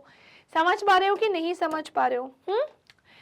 अब एक क्वेश्चन ये है कि मैम एक समान वेग और असमान वेग को हम कैसे निकालेंगे? एक समान वेग और असमान वेग को हम कैसे निकालेंगे? अच्छा, मैंने आपको यहाँ पर एक समान गति और असमान गति के बारे में बताया था, है ना। अब क्या होता है ना, हम हर एक सेकंड का भी निकाल सकते हैं एक समान वेग और हम हर एक सेकंड को ऑब्वियसली निकाल सकते हैं, ठीक है। तो अब एक समान वेग और असमान वेग क्या होता है? जब भी कोई व्यक्ति समान समय में समान दूरी तय करता है तो वो उसकी एक समान वेग होता है। और अगर अच्छा एक कोई व्यक्ति समान समय में समान न्यूनतम दूरी तय करता है तो फिर वो क्या होगी? एक समान वेग। और अगर कोई व्यक्ति समान समय में असमान न्यूनतम दूरी तय करता है सो वो उसका क्या होगा? तो फिर वो उसकी क्या हो जाएगी? उसे हम क्या बोलेंगे? तो उसे हम असमान वेग बोलेंगे, ठीक है ना। चलिए भाई, अब हमने ये पूरी कहानी जो है जान ली है। ये हो गया हमारा, ये हो गया और ये भी हो गया, है ना। अब आते हैं भाई वेग में परिवर्तन की दर। मैम ये क्या अलग कहानी आ गई अब? हाँ मैम जल्दी से बताइए कि अब ये कुछ अनोखा क्या आ गया है? बेटा ये भी बहुत इंपॉर्टेंट है, ध्यान से सुनो कि ये क्या है। सो किसी वस्तु की एक समान सरल रेखीय गति के दौरान समय के साथ जो वेग होता है ना बेटा, यानी कि बेटा जो वेलोसिटी है ना वो कैसी होती है? नियत यानी कि कांस्टेंट। इस अवस्था में किसी भी समय अंतराल में वस्तु के वेग में परिवर्तन कैसा होता है बेटा? सो वो होता है शून्य यानी कि 0 होता है। कैसा होता है? शून्य यानी कि 0 होता है। यद्यपि असमान गति में वेग समय के साथ परिवर्तित होता है। इसका मान विभिन्न समयों पर एवं विभिन्न बिंदुओं पर कैसा होता है? अलग अलग होता है। मैं आपको अपनी लैंग्वेज में समझाती हूँ, रुको। अपनी मतलब आप लोगों को समझाने के लिए ही मैंने इतनी सरल साधारण भाषाएं बना ली हैं। कई बार मुझे लगता है कि वाह मैंने कितना अच्छा काम किया है ना, लगता है कि नहीं? तो देखो अब मैं यहाँ पर बात कर रही हूँ किसकी? एक्सीलरेशन की, यानी कि मैं किसकी बात कर रही हूँ? त्वरण की, है ना। एक्सेलरेशन की यानी कि किसकी बात कर रही हूँ? त्वरण की। सो बेटा वेग में परिवर्तन की दर को ही क्या बोलते हैं? त्वरण बोलते हैं, है ना। वेग में परिवर्तन की दर को ही हम क्या बोलते हैं? त्वरण बोलते हैं। और हाँ ये जो वेग में परिवर्तन है वो किसके साथ होना चाहिए? सो भैया ये होना चाहिए समय के साथ। सो अगर समय के साथ वेग में परिवर्तन होता है सो वही उसका क्या कहलाता है? एक्सीलरेशन यानी कि त्वरण। अब मैम वेग में परिवर्तन बोले तो वेलोसिटी में चेंज, और मैं तुम्हें यहाँ बताना चाहती हूँ कि भैया इसका फॉर्मूला क्या होता है? सो वो होता है एक्सेलरेशन का फॉर्मूला भैया क्या होता है? v माइनस यू अपॉन में t। मैम ये क्या दिया है? तो एक्चुअली में हमने एक चीज अभी नहीं पढ़ी है, और वो क्या है भैया कि जो ये वेलोसिटी होती है ना बेटा, यानी कि बेटा ये जो वेग होता है एक्चुअली में ये कितने प्रकार का या फिर कितने तरीके का होता है? सो भैया ये होता है दो तरीके का, है ना। वेलोसिटी कितने तरीके की होती है? सो ये होती है दो तरीके की। एक होती है क्या? इनिशियल वेलोसिटी, और एक होती है क्या? सो भैया वो होती है फाइनल वेलोसिटी। यानी कि भैया एक होता है क्या? प्रारंभिक वेग, और एक होता है क्या? सो वो होता है अंतिम वेग। समझे कि नहीं? प्रारंभिक वेग और कैसा होता है? अंतिम वेग। प्रारंभिक को हम u से और अंतिम को हम कैपिटल V से क्या करते हैं? डिनोट करते हैं। समझ पा रहे हो? और t हमारा बेसिकली यहाँ पर क्या बता रहा है? टाइम यानी कि समय बता रहा है। ठीक है। अच्छा, अब एक्सेलरेशन की अगर बात करूं, ये कौन सी क्वांटिटी होगी? स्केलर वेक्टर, अदिश सदिश। तो भैया यह एक सदिश राशि होती है, एक ऐसी राशि जहां पर जिसके लिए किसकी जरूरत होती है बेटा? डायरेक्शन की जरूरत होती है।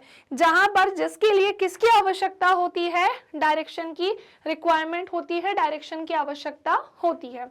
अच्छा, एक्सेलरेशन की ही अगर मैं बात करूं ना तो ध्यान से सुनिए कि अब इसकी ऐसा यूनिट क्या होगी? तो भैया वेलोसिटी की क्या होती है? मीटर पर सेकेंड, और टाइम की भी क्या है? सेकेंड। तो फिर बेटा मैं क्या इसे मीटर पर सेकेंड स्क्वायर लिख सकती हूँ? बिल्कुल। क्या मैं इसे ऐसे लिख सकती हूँ? बिल्कुल लिख सकती हूँ, है ना। तो ये था एक्सीलरेशन, इसे बोलते हैं हम त्वरण। समझ पा रहे हो? समझ पा रहे हो कि नहीं? इसी को हम क्या बोलते हैं बेटा? त्वरण बोलते हैं। सो वेग में परिवर्तन की दर ही क्या होती है? त्वरण होती है। अब आ जाओ पीछे, अब तुम्हारे लिए समझना हो जाएगा आसान। किसी वस्तु की एक समान सरल रेखीय गति के दौरान समय के साथ वेलोसिटी कैसी होती है? तब नियत रहती है। इस अवस्था में किसी भी समय अंतराल में वस्तु के वेग में जो परिवर्तन है वो क्या होता है? शून्य यानी कि जीरो होता है। यद्यपि असमान गति में वेग समय के साथ परिवर्तित होता है और इसका मान अलग अलग समय पर एवं विभिन्न बिंदुओं पर कैसा होता है? भिन्न भिन्न होता है। इस प्रकार किसी भी समय अंतराल पर वस्तु के वेग में परिवर्तन शून्य नहीं होता है। क्या अब हम वस्तु के वेग में परिवर्तन को व्यक्त कर सकते हैं?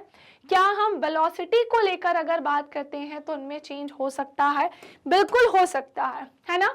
इस तरह के बेटा ध्यान से सुनिए, इस तरीके के प्रश्नों का उत्तर देने के लिए हमें एक और फिजिकल क्वांटिटी पढ़नी होगी, और उसका नाम क्या है भैया? एक्सेलरेशन यानी कि त्वरण है, जो कि एक वस्तु के प्रति इकाई समय में वेग की परिवर्तन की माप होती है ना। वस्तु के प्रति इकाई समय में वेग परिवर्तन की क्या है बेटा?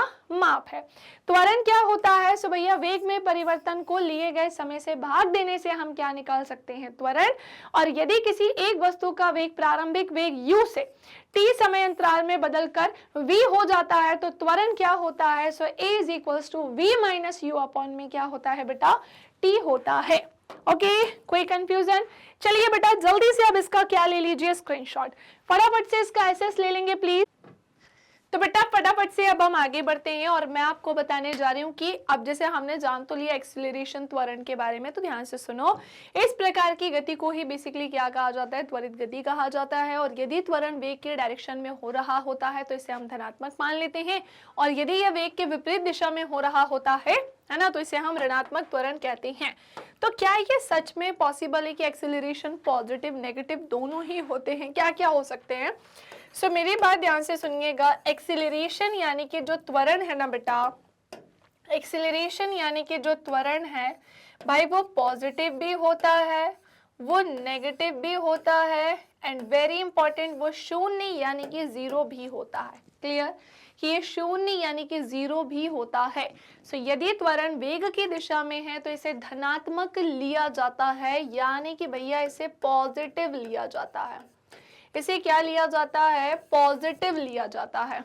और यदि यह वेग के विपरीत डायरेक्शन में, यानी वेलोसिटी जिस डायरेक्शन में होगी उसके ऑपोजिट अगर ये होगा तो हम इसे क्या लेंगे? ऋणात्मक यानी कि नेगेटिव लेंगे। और त्वरण का SI मात्रा क्या होता है? सो बेटा वो मीटर पर सेकेंड स्क्वायर होता है। यदि एक वस्तु सीधी रेखा में चल रही है, कोई वस्तु है और अगर वो एक सीधी रेखा में चल रही है तो इसका वेग समान समयांतराल में समान रूप से घटेगा या तो बढ़ेगा ऑब्वियसली।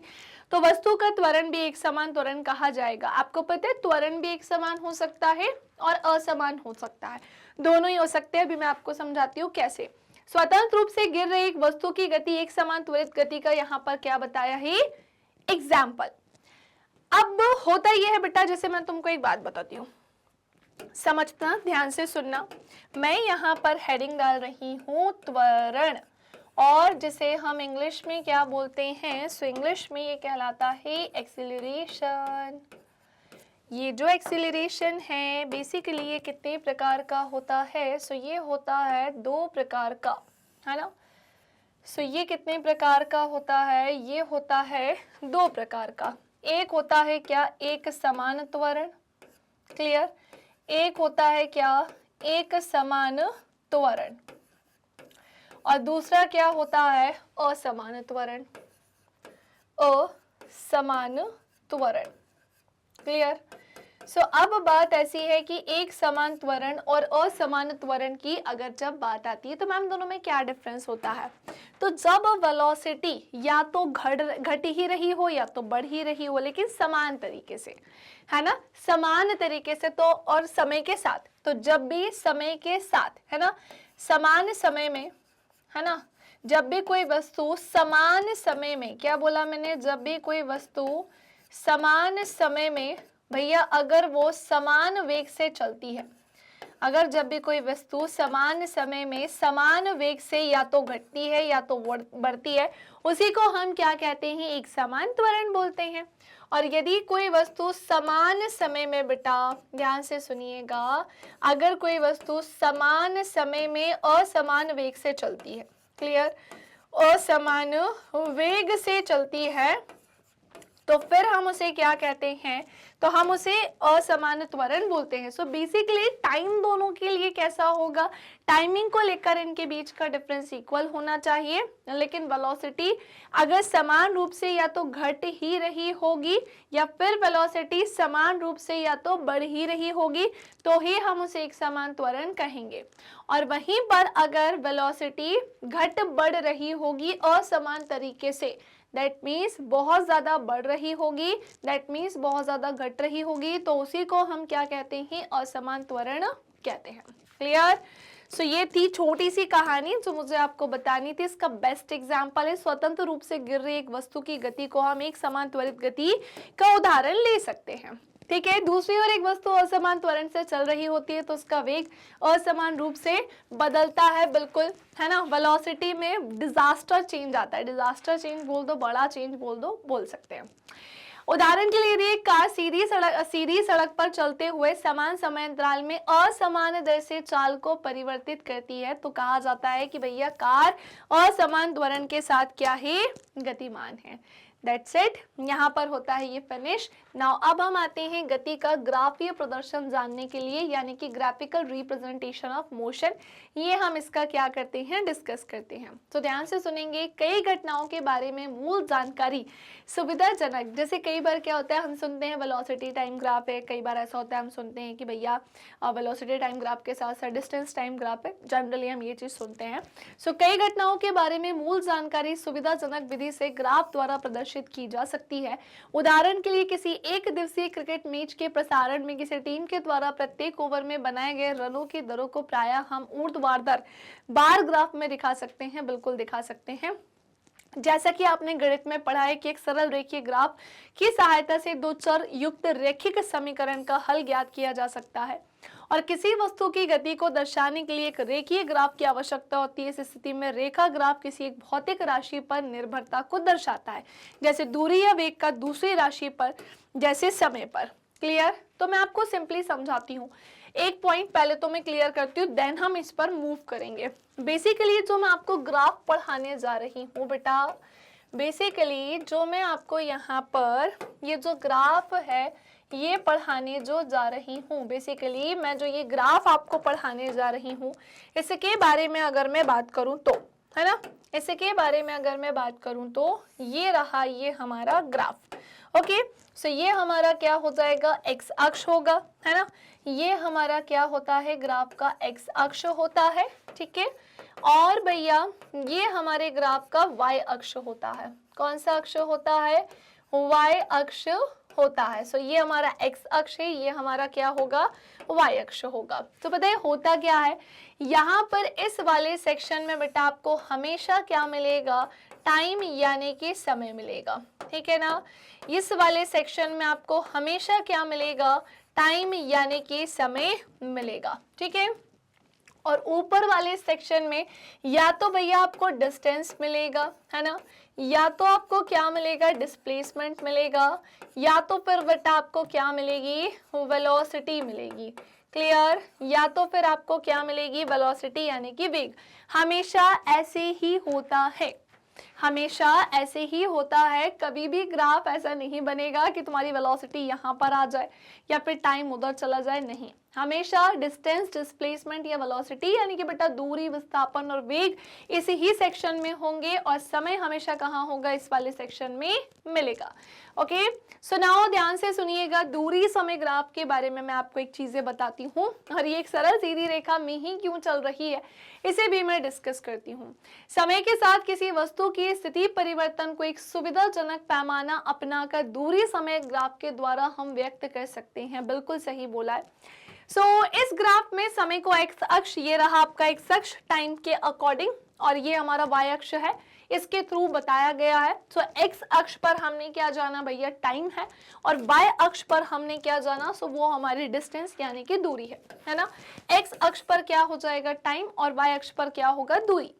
दूरी समय ग्राफ को विभिन्न अवस्थाओं में प्रदर्शित किया जा सकता है, जैसे एक वस्तु एक समान चाल या असमान चाल से चल रही है, या फिर विराम अवस्था में। कुछ भी बोल दो कि भाई कोई वस्तु जो है वो एक समान चाल से चल रही है ना, एक समान चाल या फिर असमान चाल से चल रही है, कुछ भी हो सकता है। भाई ग्राफ बनाना है, दूरी समय ग्राफ ऐसा भी बन सकता है, दूरी समय ग्राफ ऐसा भी बन सकता है, दूरी समय ग्राफ ऐसा भी बन सकता है।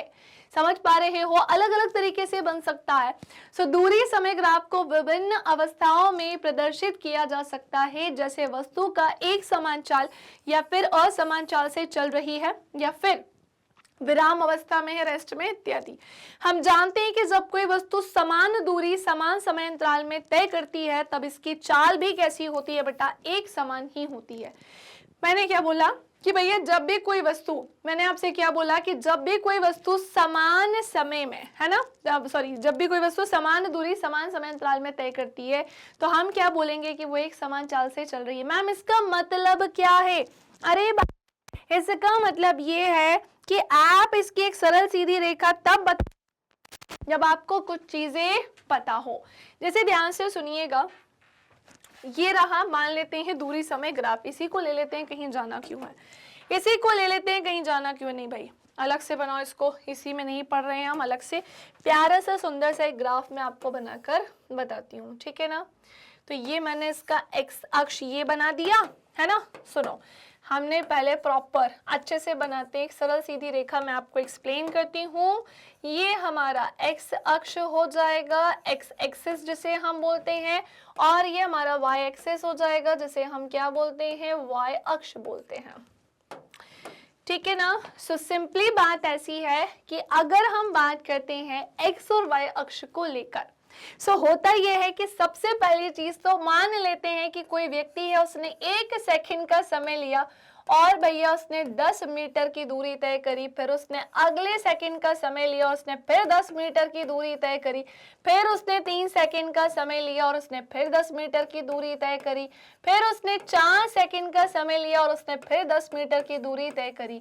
मुझे एक बात बताओ, वो 10-10 मीटर की दूरी जो है वो तय ही करते जा रहा है, या फिर मैं ऐसा बोल देती हूँ कि भैया उसने 20 मीटर की दूरी तय करी, 30 मीटर की करी या फिर 40 मीटर की दूरी तय करी। मुझे बताओ ग्राफ कैसा बनेगा भाई? तो ग्राफ ऐसा बनेगा, है ना। ग्राफ कैसा बनेगा? ये इससे ऐसे मिल रहा है, ये इससे ऐसे मिलेगा, ये इससे ऐसे मिल रहा है, ये इससे ऐसे मिलेगा, ये इससे ऐसे मिल रहा है। देखो थोड़ा बहुत तिरछा हो सकता है बट एक्चुअल में ये सीधी सरल रेखा में ही पहुंचाना है हमको, है ना। नहीं पहुंचेगा तो हम इसको करेक्ट कर देंगे, है ना। तो अब ये ऐसे जाएगा। तो बेसिकली होता ये है कि आप अगर ध्यान से इसे देखोगे तो हमारा जो ग्राफ है ना भाई वो कैसे जा रहा है? एक सरल सीधी रेखा में जा रहा है।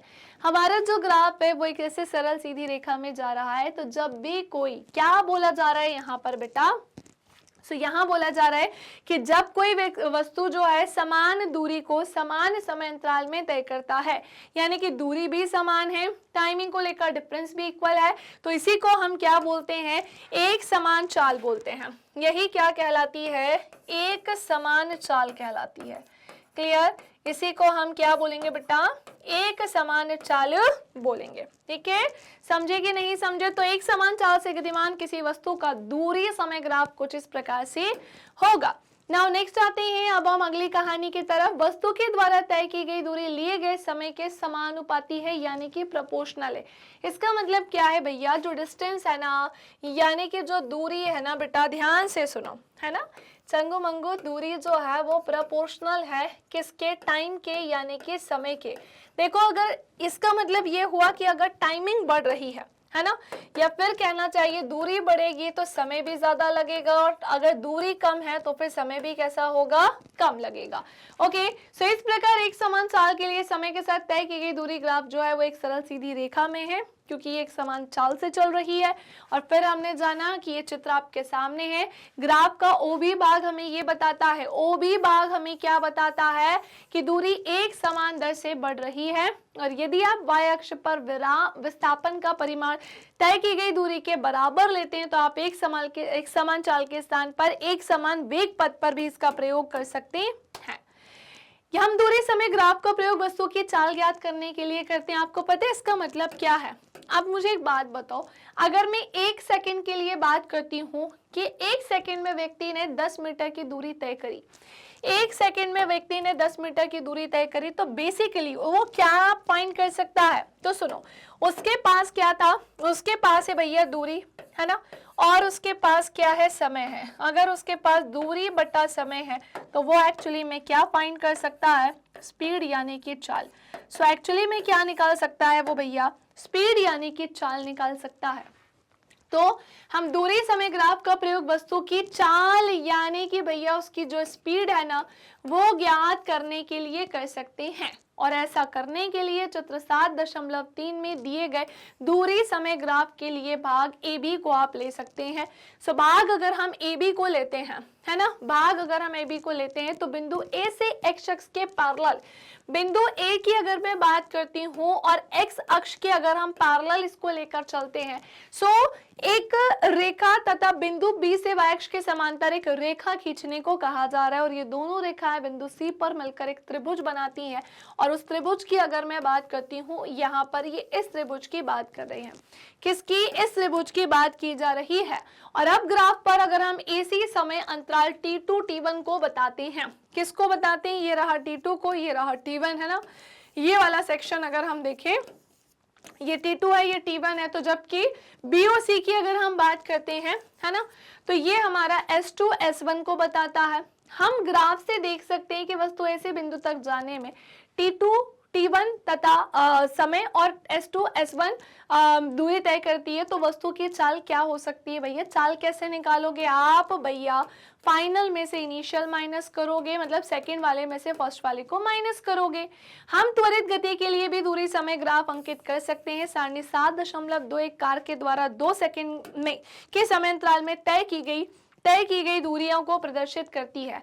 अब आपके सामने एक सारणी है, ध्यान से सुनेंगे बेटा। अब आपके सामने क्या है? एक सारणी है। सारणी के माध्यम से अब हम समझते हैं कि भैया दूरी, समय, दूरी आपके सामने ये है कि भैया समय अगर 0 है तो दूरी भी 0 है, समय अगर 2 है सेकंड है तो डिस्टेंस कितनी है 1 मीटर है, समय 4 सेकंड लग रहा है तो डिस्टेंस कितनी है 4 मीटर, समय 6 सेकंड लग रहा है डिस्टेंस 9 मीटर। वहीं पर अगर मैं बात करती हूँ कि समय लग रहा है कि 8 सेकंड तो डिस्टेंस कितनी है 16 मीटर, समय लग रहा है 10 सेकंड डिस्टेंस है 25 मीटर, समय लग रहा है 12 सेकंड तो डिस्टेंस कितनी है बेटा 36 मीटर है।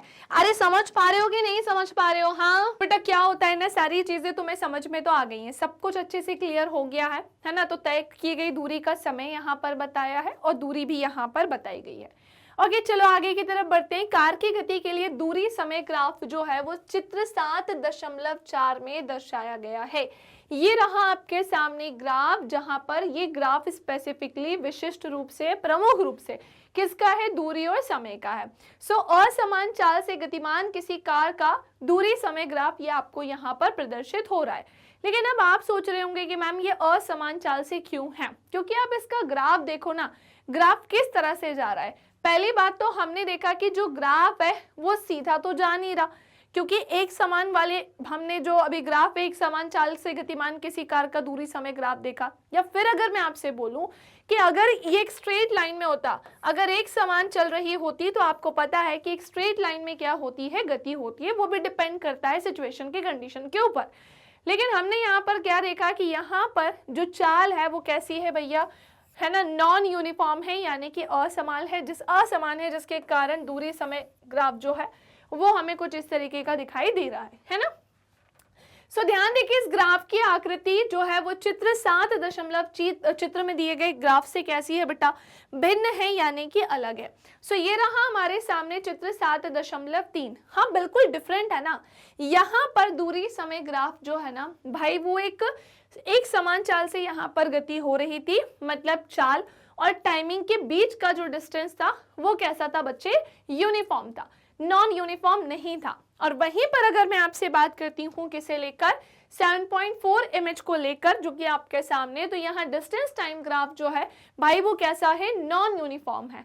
आपको मैंने अभी थोड़ी देर पहले ही बेटा बहुत अच्छे से समझाया था कि uniform motion, non uniform motion, एक समान गति और असमान गति क्या होती है, बताया था कि नहीं बताया था? जस्ट अभी थोड़ी देर पहले तुम्हें बताया था, है ना। जहां पर टाइमिंग को लेकर तो डिस्टेंस कैसी होगी, इक्वल होगी, यानी कि जहां पर टाइमिंग को लेकर, समय को लेकर जो डिस्टेंस है या फिर जो अंतर है वो कैसा होगा, डिस्टेंस कह रहे हैं, डिफरेंस जो है वो कैसा होगा, इक्वल हो। तो जहां पर समान समय में असमान दूरी तय की जाए, हमें दूरी कंफर्म नहीं है, कंफर्म है भी तो घट रही है, बहुत ज्यादा बढ़ रही है, या एकदम से बढ़ रही है, एकदम से घट रही है, ये इनके बीच का जो डिस्टेंस है, डिफरेंस जो है वो इक्वल नहीं होगा, तो उसी को हम नॉन यूनिफॉर्म मोशन बोलते हैं, है ना। तो यहाँ पर भी जो एक्चुअली में जो चाल देखने को मिल रही है वो नॉन यूनिफॉर्म है। रीजन कैसा है, क्योंकि टाइमिंग को लेकर तो डिफरेंस कैसा है, इक्वल है ना। लेकिन वहीं अगर हम बात करते हैं दूरी को लेकर, डिस्टेंस को लेकर, तो वो कैसा हो जाएगा, अनइक्वल होगा, जैसे कि इस सारणी में दिया गया है, ठीक है। सो कार की गति के लिए दूरी समय ग्राफ आपको यहाँ पर 7.4 चित्र में बेसिकली बताया गया है। ध्यान देखिए, इस ग्राफ की आकृति जो हमारे चित्र 7.3 में आकृति दी गई थी उससे डिफरेंट है, अलग है। इस ग्राफ की प्रकृति समय के साथ कार द्वारा तय की गई दूरी का आरेखीय परिवर्तन दर्शाता है ना। बिल्कुल यहाँ पर दूरी का जो परिवर्तन है वो आरेख का परिवर्तन है वो देखने को मिल रहा है। और इस प्रकार चित्र 7.4 में दिखाया गया ग्राफ असमान चाल को क्या करता है, व्यक्त करता है। चलिए अब नेक्स्ट अगले सेक्शन की तरफ आते हैं, इक्वेशंस ऑफ मोशन। मैम ये क्या होता है इक्वेशन ऑफ मोशन? भाई तुम क्लास 9th में ये जो चैप्टर पढ़ने जा रहे हो ना बेटा, ये जो तुम क्लास 9th में चैप्टर पढ़ने जा रहे हो, जिसमें मैं तुम्हें इक्वेशंस ऑफ मोशन, ये मतलब गति चैप्टर में इक्वेशंस ऑफ मोशन जो बता रही हूँ, उससे ढेर सारे न्यूमेरिकल्स केवल यहाँ नहीं, आगे के चैप्टर में भी ये इससे कैसे होंगे, कनेक्टेड होंगे। सो मैम ये गति के समीकरण क्या होते हैं? तो जैसे गति के 3 नियम होते हैं जो अभी तुम्हें इस चैप्टर में नहीं पढ़ने हैं, है ना, क्योंकि इस चैप्टर में तो गति ही क्या है उसको हमने डिफरेंट तरीके से, अलग अलग तरीके से पढ़ा है, लेकिन तुम्हारे क्लास 9th में ही है मोशन मतलब गति के नियम, जहां पर हमें बल क्या होता है उसको पढ़ना होता है, गति के तीनों नियम पढ़ने होते हैं। ये सारी चीजें एग्जाम में सीधी पूछी जाती है। कोई वस्तु सीधी रेखा में एक समान त्वरण से चल रही है, यूनिफॉर्म एक्सेलरेशन से जब वो चल रही होती है, तो एक निश्चित समय अंतराल के में समीकरणों के द्वारा उसके वेग, गति के दौरान त्वरण व उसके द्वारा तय की गई दूरी में रिलेशन यानी कि संबंध स्थापित करना कैसा होता है, संभव होता है।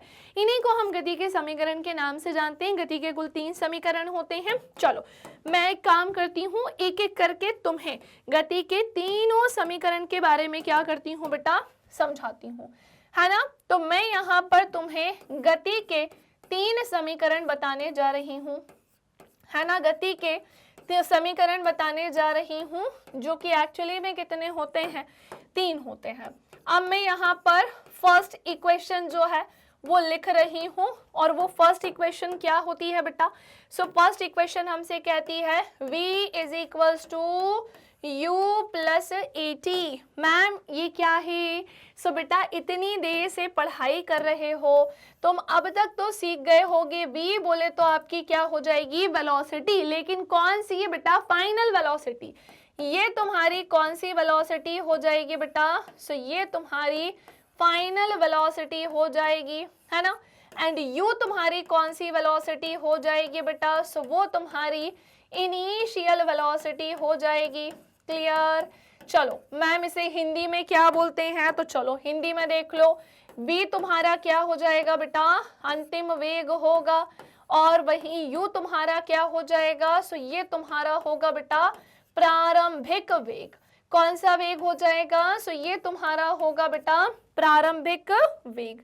समझे कि नहीं समझे? ठीक है। अब नाउ यहाँ पर आते हैं कि मैम ये a बोले तो क्या है, बेटा ये तुम्हारा है एक्सीलरेशन, यानी कि तुम्हारा क्या हो जाएगा बेटा, त्वरण। एंड t बोले तो आपका क्या हो जाएगा, टाइम, यानी कि समय। ये तुम्हारा है त्वरण, और t बोले तो क्या होगा, टाइम, यानी कि समय। तो गति का पहला समीकरण हमें इन चीजों के बारे में बताने का काम करता है। क्या ये पहली कहानी डन हो गई? चलो भाई मैम सेकंड। अच्छा अभी मैं आपको थोड़ा सा ये भी सिखाऊंगी कि कैसे कैसे कहाँ कहाँ इनका यूज करना होगा, क्योंकि तुम्हारे पेपर में से डायरेक्ट न्यूमेरिकल में क्वेश्चन पूछे जाते हैं, ठीक है ना। अब मेरी बात ध्यान से सुनो, हालांकि एग्जाम टाइम में तुम देख रहे हो ये वीडियो, ये सेशंस, तो मुझे पता है कि तुम्हारी बहुत हद तक क्या करेगा बेटा, हेल्प करेगा। कैसे करेगा, तो सुनो सुनो सुनो सुनो। मैंने तुमसे क्या बोला है, सेकेंड इक्वेशन क्या होती है, s इज इक्वल्स टू बेटा ut प्लस होती है हाफ AT स्क्वायर। कुछ अलग नहीं है कि यहाँ पर s, बस एक चीज एक्स्ट्रा आई है, मैं मान रही हूँ, जो तुम्हें किस चीज के बारे में बताता है बेटा।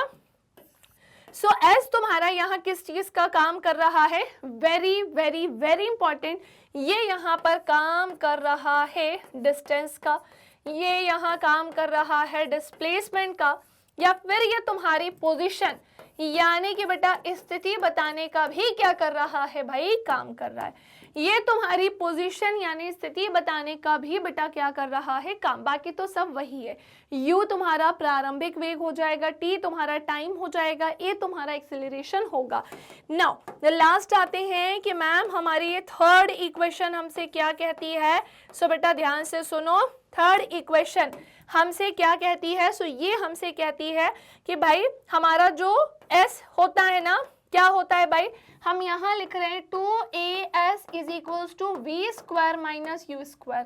That's it. ये हमारा क्या होता है, गति का तीसरा समीकरण होता है। तो बस हमें पता होनी चाहिए, कई बार डायरेक्ट हमसे एग्जाम में पूछ लिया जाता है। अब पॉइंट ये आती है बेटा, अब पॉइंट ये आता है कि ठीक है, गति के तीनों समीकरण मैंने आपको सीक्वेंस में लिख के बता दिए, चाहे आप वो फर्स्ट पूछे, सेकंड, थर्ड, कुछ भी। मैम न्यूमेरिकल में इसका यूज कैसे करेंगे, तो पहले तो क्वेश्चन को बहुत अच्छे से रीड करेंगे बेटा। जब हम क्वेश्चन को बहुत अच्छे से रीड कर लेंगे तो पहले तो जितनी चीजें, जिस किसी भी न्यूमेरिकल को एक बार नहीं समझ में आ रहा है, 2 बार नहीं समझ में आ रहा है, 3 बार नहीं समझ में आ रहा है, 4 बार, 4 से 5 बार रीड करो भाई, कौन आके तुम्हें देख रहा है। बस एग्जाम में अगर तुम बैठे हो तुम्हें क्वेश्चन की लैंग्वेज समझनी होगी, है ना। मैं तुम्हें बिल्कुल एग्जाम टाइम की टिप दे रही हूँ और ट्रिक्स बता रही हूँ, है ना, कि भाई कैसे तुम किस तरीके से जो एक अच्छा स्कोर कर सकते हो वो मैं तुम्हें बता रही हूँ। न्यूमेरिकल्स में कैसे तुम फुल में से फुल मार्क्स ला सकते हो, और कोई ऐसी रॉकेट साइंस नहीं है या कोई हवा नहीं है कि जो तुम कर ही नहीं पाओगे, तुम सब कर सकते हो, है ना। तो बस ये कुछ पॉइंट्स थे जो मैंने बताए हैं। क्वेश्चन को, न्यूमेरिकल को कम से कम 3 से 4 बार पढ़ो। जितनी चीजें उसमें दी है कहीं ना कहीं तुम्हें V मिला होगा, U मिलेगा, S मिलेगा, T मिलेगा, ये सब तुम्हें मिलेंगे, लेकिन एक आध चीज इसमें नहीं मिलेगी। उसके अकॉर्डिंग ही तुम फर्स्ट इक्वेशन, जो चीज नहीं मिली होगी उसके अकॉर्डिंग ही तुम सेकंड या फिर थर्ड इक्वेशन का यूज करोगे। कई बार ऐसा भी होगा कि तुम्हें एक ही क्वेश्चन, एक ही न्यूमेरिकल में कम से कम 2 इक्वेशन भी पुट करनी पड़ सकती हो।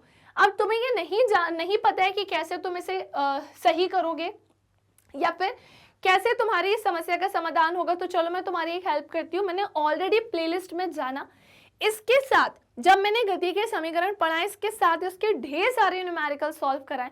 यहाँ पे तो न्यूमेरिकल अभी पॉसिबल नहीं थे, वन शॉट रिवीजन करवा रही हूँ जहाँ पर एक वीडियो में आपको सारे कॉन्सेप्ट क्लियर कर रही हूँ। सो न्यूमेरिकल अगर आप पढ़ना चाहते हो तो उस वीडियो को जरूर देखना, जहाँ ये पूरा समझने के बाद मैंने पूरे एक एक क्वेश्चन करवाए हैं कि कैसे क्वेश्चन इससे रिलेटेड, इक्वेशन से रिलेटेड पूछे जा सकते हैं। Okay done. नाउ नेक्स्ट आते हैं अगली कहानी की तरफ, जहां u वस्तु का प्रारंभिक वेग है स्मॉल u, है ना, जो कि स्मॉल t समय के लिए एक समान त्वरण स्मॉल a से चलती है, और स्मॉल v अंतिम वेग है तथा स्मॉल t समय में वस्तु के द्वारा तय की गई दूरी स्मॉल s है। समीकरण 7.5 वेग एवं समय में रिलेशन बताता है, और वही इक्वेशन 7.6 समय व स्थिति के बीच रिलेशन बताती है। इक्वेशन 7.7 जो वेग और स्थिति के बीच क्या बताता है, रिलेशन बताता है। नाउ आज के लास्ट टॉपिक की तरफ आते हैं। अब मैं आज का लास्ट टॉपिक आप सबको पढ़ाने जा रही हूँ जो बहुत इंपॉर्टेंट है, कभी कभी इससे भी क्वेश्चन आ जाते हैं, और वो क्या है, सो भैया वो है यूनिफॉर्म सर्कुलर मोशन।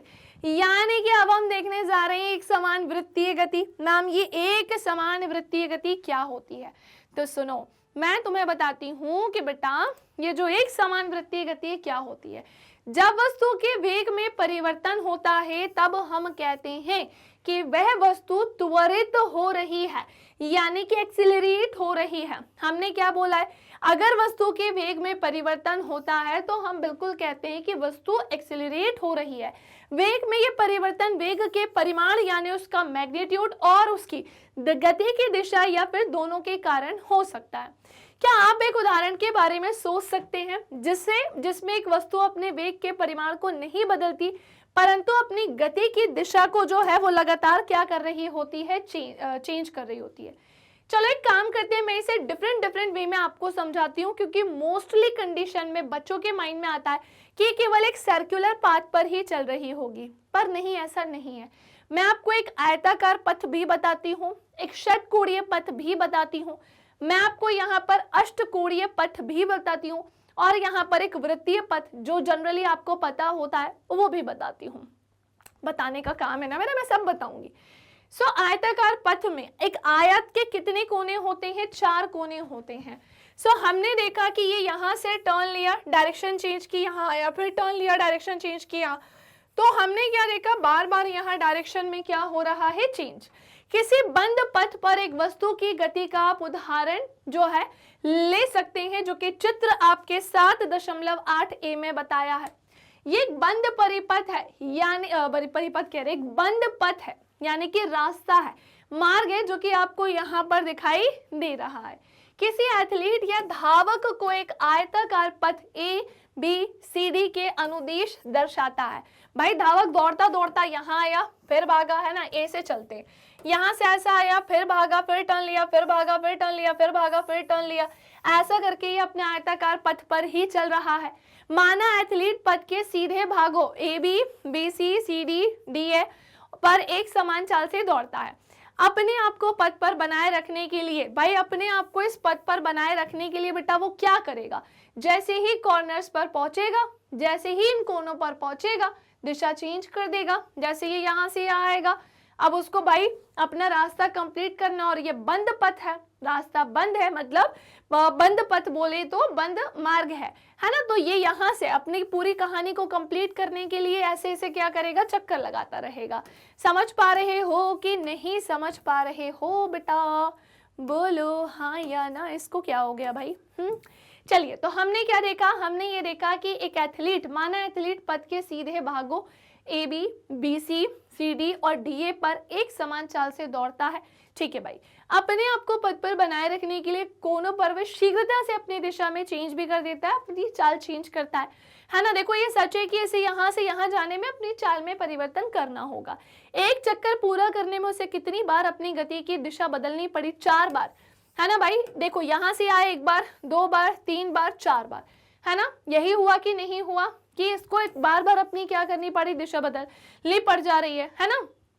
यह स्पष्ट है कि आयताकार पथ पर एक चक्कर लगाने के दौरान उसने 4 बार अपनी गति की दिशा को क्या किया है बेटा, यहाँ पर बदलने का काम किया है, ठीक है ना। इसे बदलने का क्या किया है, काम किया है। अब मान ले कि एथलीट आयताकार पथ के स्थान पर अगर वो एक षटकोणीय पथ पर है। षटकोणीय पथ का मतलब क्या होता है मैम? तो जिसके 6 कोण होते हैं, जिसके 6 कोने होते हैं। तो हमने क्या देखा, 1 कहाँ गया, ये ए है हमारा। सो 1 2 3 4 5 6, 6 कोने मिलेगी नहीं। अब ये षटकोणीय पथ पर चलेगा, यहाँ पर आएगा, इसे टर्न लेना होगा, ऐसे जाएगा, ऐसे ऐसे ऐसे ऐसे ऐसे ऐसे करेगा। 6 बार उसने क्या किया, अपनी चाल में चेंज किया, परिवर्तन किया। यदि पथ षटभुजाकार ना होकर सम अष्टभुजाकार पथ होता, A B C D E F G H तक होता, है ना, तो फिर क्या होता भाई? तो ये इसमें यहाँ पर जो है गोल गोल घूमने में, मतलब इस पथ को पूरा करने में कितनी बार अपनी दिशा पर बदल रहा है? 8 बार, है ना। और यहाँ पर तो भाई वो एक वृत्तीय पथ पर घूम ही रहा होता है। ये देखा गया है कि पथ की भुजाओं की संख्या में वृद्धि के साथ ही एथलीट को मुड़ने की संख्या में भी वृद्धि करनी पड़ती है। समझे कि नहीं समझे? यस और नो, हाँ या ना? क्या ये बात सारे बच्चों को क्लियर हो गई? चले भाई, पहले तो मेरे सारे चंगू मंगू मुझे कमेंट करके बताए कि जितना बोर्ड पे लिखा है बेटा वो सब समझ में आया, हाँ या ना? तो बेटा स्क्रीनशॉट ले लिया। चलो अब हम फटाफट से आगे की तरफ बढ़ते हैं और अब हम आगे की कहानी को डिस्कस करते हैं। अगर हम अनिश्चित रूप से पथ की भुजाओं की संख्या को बढ़ाते हैं तो फिर उन भुजाओं का आकार कैसा होगा बेटा? तो सुनो, यदि आप ऐसा करते हैं तो फिर आप पाएंगे कि सभी भुजाओं की जो लंबाई है ना भाई, वो घटकर एक बिंदु के समान ही हो जाएगी और पथ का आकार लगभग एक वृत्त के समान होगा, है ना। किसके समान हो जाएगा? एक वृत्त के समान होता है। अगर एथलीट एक वृत्तीय पथ पर नियत परिमाण वाले वेग के साथ दौड़ने का काम करता है तो उसके वेग में परिवर्तन केवल गति की दिशा में परिवर्तन के कारण आता है। जिस तरह से गति की दिशा में परिवर्तन होता है तो वैसे ही उसमें भी परिवर्तन आएगा, है ना। तो एक एथलीट एक वृत्तीय पथ पर नियत परिमाण वाले वेग के साथ दौड़ता है। ये परिमाण लिखा है, मैग्नीट्यूड होता है ना। तो देखो भाई, कोई एथलीट अगर दौड़ रहा है ना तो बार बार क्या करना होगा भाई, उसे अपनी गति की दिशा में क्या करना होगा, परिवर्तन करना होगा। मैंने एक रस्सी ली है ना, उसमें एक पत्थर को बांधा और मैं गोल गोल जो है उसे घुमाने में लगी हुई हूँ। लेकिन अगर मैं बार बार उसे जो है उसकी दिशा में परिवर्तन नहीं करवाऊंगी तो फिर वो एक दिशा में जाकर कहीं गिर जाएगा, किसी भी दिशा में। अगर एथलीट एक वृत्तीय पथ पर नियत परिमाण वाले वेग के साथ दौड़ता है तो उसके वेग में परिवर्तन केवल गति की दिशा में परिवर्तन के कारण होता है। इसीलिए वृत्तीय पथ पर दौड़ता हुआ एक एथलीट त्वरित गति का सबसे अच्छा एग्जाम्पल है, बेस्ट एग्जाम्पल है।